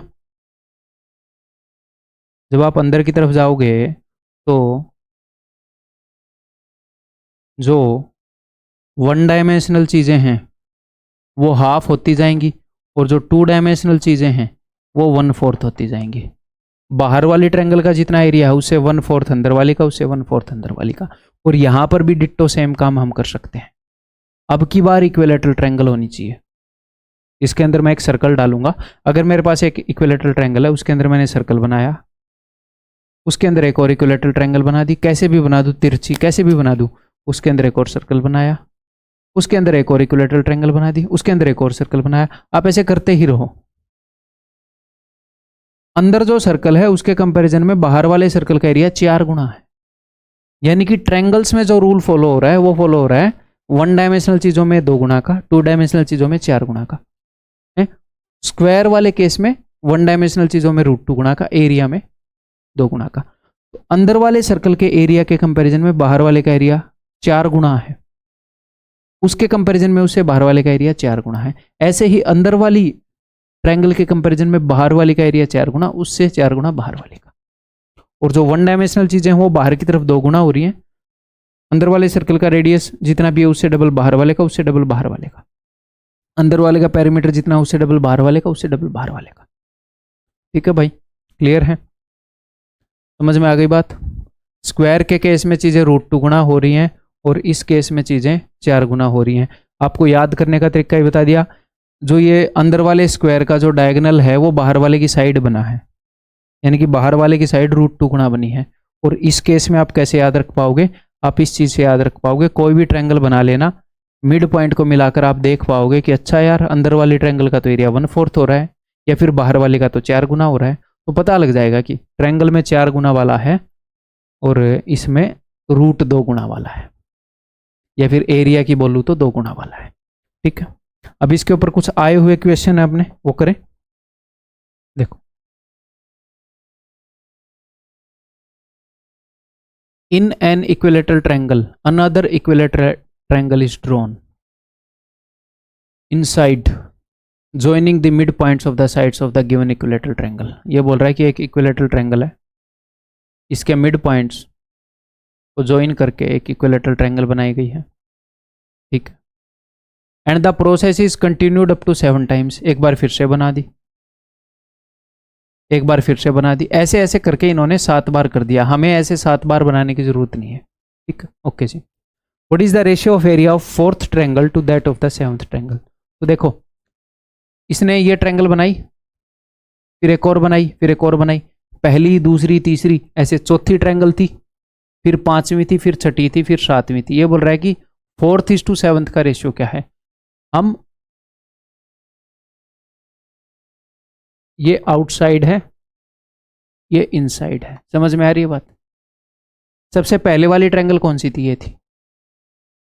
फिर उससे अंदर वाली ट्रायंगल कौन सी थी? ये थी। फिर तीसरी ट्रायंगल कौन सी थी? ये थी। फिर चौथी ट्रायंगल ये थी। ऐसे 7वीं ट्रायंगल अंदर वाली होगी, मैं ये कहना चाह रहा हूँ। ठीक है, तो इसका और इसका रेशियो पूछ रहा है। तो अगर इसका एरिया 1 यूनिट है, ऐसे बाहर से मत आना, कई बच्चे इस 1 से आने लग जाएंगे, अरे पगले हो क्या। देखो, अगर इसका एरिया 1 यूनिट है तो इससे बाहर वाली का, जस्ट बाहर वाली का एरिया इससे 4 गुना 4 यूनिट होगा। इससे जस्ट बाहर वाली का एरिया इससे 4 गुना 4 चौके 16, इससे जस्ट बाहर वाली का एरिया 16 चौके 64। तो इन दोनों का रेशियो पूछ रहा है, तो 64:1।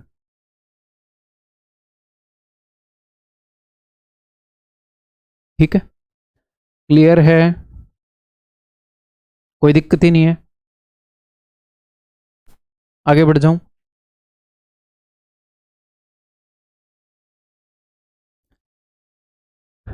इन the given figure ABCD is a square. CGL में ही पूछा गया है, ABCD एक स्क्वायर है। EFGH is a square formed by, तो EFGH एक स्क्वायर बनाया है। EFHG बोल लो, इसके मिड पॉइंट को ज्वाइन करके, उसके मिड पॉइंट को ज्वाइन करके एक और स्क्वायर बना दिया, उसके अंदर एक सर्कल बना दिया। ठीक है जी। If the area of the circle is this then the area of the square ABCD। तो सर्कल का एरिया, तो भैया सर्कल का एरिया इतना है, वैसे तो मुझे दिख ही रहा है, इसकी साइड 7 हो गई है ना। तो किसका पूछ रहा है? ABCD का। 49 का 4 गुना हो जाएगा, 98, 196 हो जाएगा, है ना उत्तर। क्या मैं बोल रहा हूँ? मेरे को एक तो इसी से अंदाजा लग गया, मैं आपको ही बता देता हूँ, हो सकता है आपको भी याद हो जाए। 154 का आधा होता है 77, ठीक है, और 77 का आधा होता है 38.5। बिकॉज ये चीज़ें बार बार यूज़ हो रही हैं, वो बार बार ये चीज़ देता है। तो 154 के कंपैरिजन में ये कितना हो गया? ये 1/4 है। तो अगर एरिया 1/4 है तो रेडियस 7 के कंपैरिजन में कितना हो जाएगा, हाफ। भैया एरिया एक 2 डायमेंशनल चीज़ है, 1/4 को अंडर रूट करूंगा तो रेडियस हाफ हो रहा है। तो इसका मुझे रेडियस पता चल गया 7/2, तो मुझे इसकी साइड पता चल गई, 7/2 का डबल होएगा, इसकी साइड 7, तो इसका एरिया हो गया 49। अगर इसका एरिया 49 है तो उसका एक बार मैं 2 से गुणा करूंगा इसका आ जाएगा, एक और बार 2 से गुणा करूंगा इसका। मैंने इसको 4 गुणा किया था कि 49 का डबल 98 का डबल 196, ऐसे किया था मैंने, ठीक है। अदरवाइज हम कैसे करेंगे, अंदर वाले सर्कल का एरिया है उतना, तो pi r square is equal to 77/2, 11 दूनी 22, 11 7 77। इट इम्प्लाइज दैट, हमें साफ साफ देखकर पता चल रहा है कि ऊपर 2 7 हो जाएंगे और मुझे स्क्वायर रूट करना है तो 1 7 लूंगा, नीचे 2 2 हो जाएंगे तो मैं 1 2 लूंगा, ठीक है जी। अब आपको पता है कि इसका जो रेडियस है वो है 7/2, तो इसका डायमीटर क्या हो जाएगा, इसका डायमीटर हो जाएगा जी 7, तो स्क्वायर की साइड हो जाएगी 7। तो हम क्या करेंगे, अब ये नहीं है कि फिर मैं बाहर वाले की साइड निकालूंगा, फिर मैं बाहर वाले की साइड निकालूंगा। उसने आपसे किसी भी स्क्वायर का एरिया पूछा हो, जो भी स्क्वायर आपके पास है ना उसी का एरिया निकाल दो तुरंत। फिर आप देखो बाहर जाऊं या अंदर, इससे बाहर वाले स्क्वायर का एरिया, तो एक बार 2 गुना कर दिया इसका एरिया आ गया, और बाहर जाना है तो एक बार और 2 गुना कर दिया इसका एरिया आ गया, खत्म, ठीक है भाई। टेंशन नहीं लेनी इसका निकालू है उसका, जिसके बारे में भी इंफॉर्मेशन मिल रही है उसका निकाल लो। फिर अंदर की तरफ जा रहे हो तो स्क्वायर के केस में एरिया को आधा करते जाओ, 1 डायमेंशनल चीजें 1/√2 टाइम्स करते जाओ। बाहर की तरफ जा रहे हो तो स्क्वायर के केस में बाहर की तरफ डबल करते जाओ, 1 डायमेंशनल चीजों को √2 गुना करते जाओ। ट्रायंगल वाले केस में एरिया को 4 गुना करते जाओ, ठीक, आप समझ ही गए गेम। ये बताओ,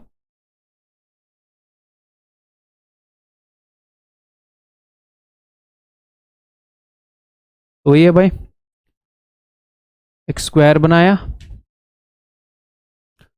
उसके अंदर सर्कल, के अंदर स्क्वायर, के अंदर सर्कल, के अंदर स्क्वायर, ऐसे कर रखा है।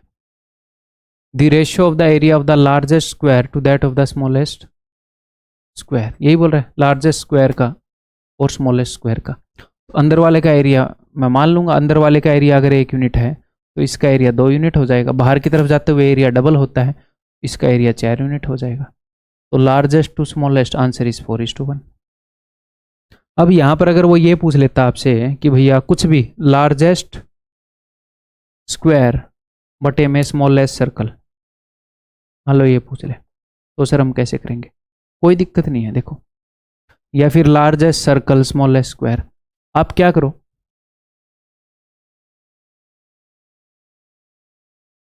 मतलब ऐसे डायग्राम बनाने की भी जरूरत नहीं है, चलो बिना ये बनाए बता दूं, मैं यहीं पर बता देता हूँ। आप सिर्फ, उसने पूछा है लार्जेस्ट स्क्वायर और स्मॉलेस्ट सर्कल, आप स्मॉलेस्ट की तरफ जाओ, आप स्मॉलेस्ट स्क्वायर और स्मॉलेस्ट सर्कल का वो निकाल लो।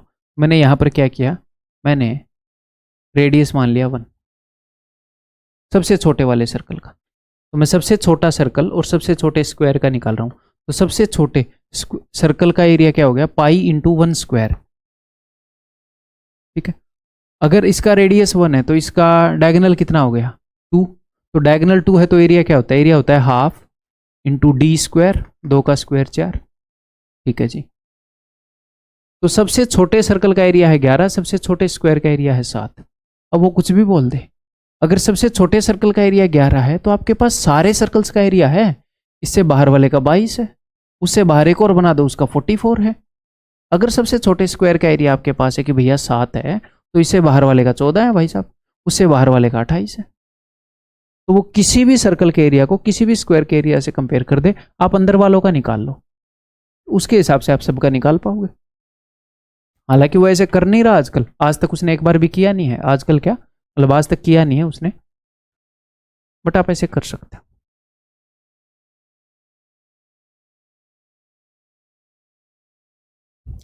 आगे बढ़ो। पता आपको एग्जामिनर हमसे कभी आगे नहीं निकल पाएगा, क्यों नहीं निकल पाएगा, हम तो दिन रात ये पढ़ा रहे हैं, और जो लोग क्वेश्चन बना रहे हैं वो लाइक अभी इस कंपनी में कल को उस कंपनी में, वो जस्ट एक जॉब कर रहे हैं।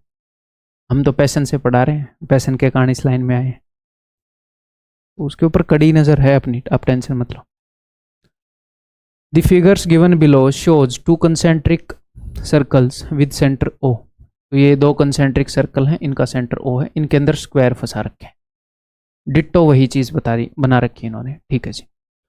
What is the ratio of perimeter of the outside circle to that of polygon ABCD।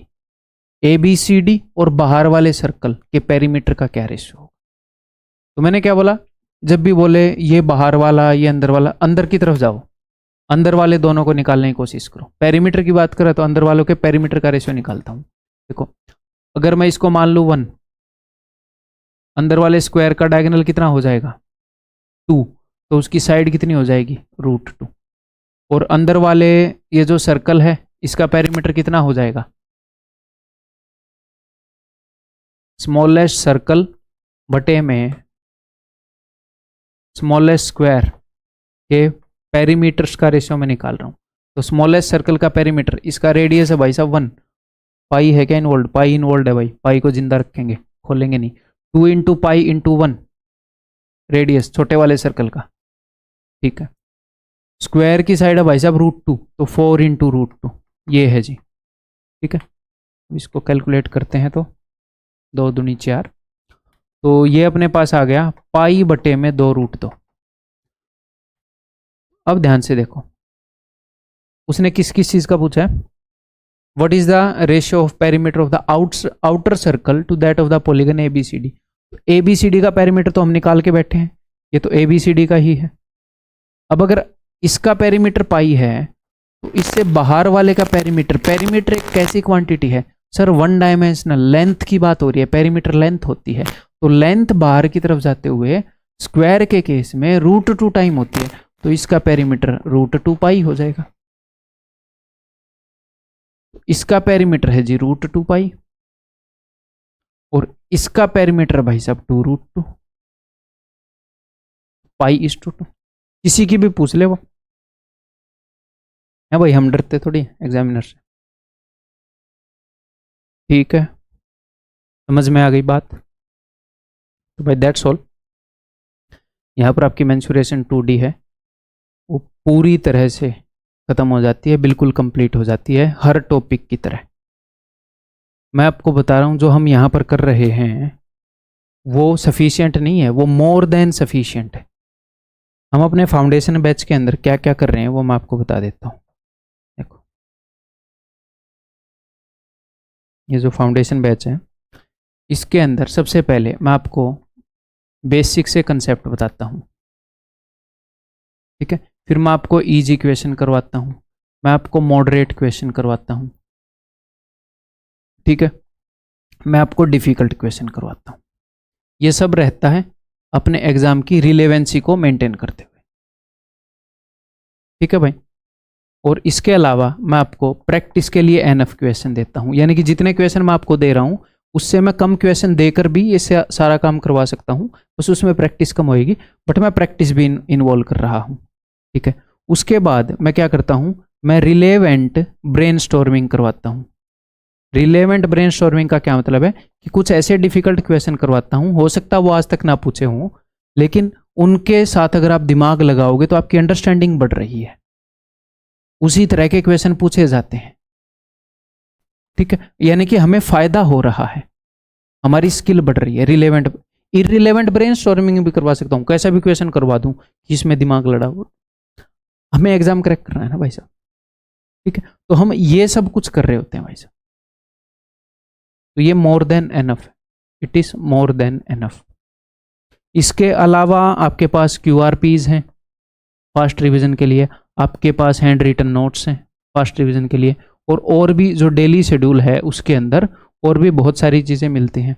Foundation batch के अलावा ये मैंने आपको बताया ही था कि मैंने डिसाइड किया है कि जब भी कोई भी प्री का एग्ज़ाम होएगा उससे 3 या 4 महीने पहले आपको Tier 2 बैच का कंटेंट मिला करेगा फ्री में, ताकि अगर हम फर्स्ट रिवीजन अगर फाउंडेशन बैच से कर लें तो हम जो सेकंड रिवीजन है वो Tier 2 बैच से कर देंगे, अगर अपना एग्ज़ाम पास है। अगर हमारा एग्ज़ाम दूर है तो ये तो जस्ट प्री से पहले ही अनलॉक हुआ करेगा हर साल, तो ये तो हो सकता है अगर कोई दूर वाले एग्ज़ाम की तैयारी कर रहा हो तो ये अनलॉक हो, मतलब कि लॉक लगा हो, ये खुला ना हो, तो आप एक बार फिर से फाउंडेशन को कर देना। तो अगर आपका एग्जाम पास है तो सबसे पहले करेंगे हम फाउंडेशन बैच को, अगर एग्जाम पास है तो टीयर 2 बैच अनलॉक हुआ मिलेगा पक्का, फिर टीयर 2 बैच को करेंगे, फिर तीसरे नंबर पर हम फाउंडेशन बैच की प्रैक्टिस शीट इसकी पीडीएफ्स को करेंगे, और साथ के साथ अपना क्यूआरपीस का काम और अपने हैंड रिटन नोट्स का काम, ये तो स्टार्टिंग से चलता हुआ ही होना चाहिए। ठीक है, जब आप एक बार फाउंडेशन बैच की क्लास करते हो तो उसके तुरंत बाद मैंने आपको बताया कि आप एक बार ये जो पीडीएफ्स हैं उनको भी सोल्व करो, और मेरे बताने से पहले भी एक बार आप ट्राई करते हो, तो 3 बार तो आप यहीं पर कर चुके होते हो चीज़ों को। टीयर 2 बैच की जो पीडीएफ्स हैं उनको डाउनलोड वगैरह नहीं करना, जस्ट उनकी वीडियोस देखेंगे। चौथी बार हो गया सेम कंटेंट, 5वीं बार हम फाउंडेशन बैच की पीडीएफ्स कर लेंगे, और साथ के साथ हम रिवीजन लेकर चल रहे हैं। ये है नेट पैकेज। ठीक है, तो इतने एफिशिएंट तरीके से आप ये मान लो कि आपके साथी जो पढ़ने वाले हैं, जो अपने प्लेटफॉर्म पर नहीं है, वो तैयारी कर ही नहीं रहे हो सकते, क्योंकि कोई भी चीज़ अगर एफिशिएंट होती है अपनी इंडस्ट्री के अंदर, मेरी नज़र रहती है हर जगह, वो आई विल इंक्लूड दैट। तो आपकी मेहनत की कसर है बस, यहाँ से मेहनत की बिल्कुल भी कमी नहीं छोड़ेंगे। स्पोर्ट की 1% भी अगर सपोर्ट हो सकता है तो ठीक है भाई। तो दैट्स ऑल। मेंसुरेशन 3D की या फिर अगले टॉपिक की क्लास के अंदर मिलता हूँ आपसे। Bye bye, take care.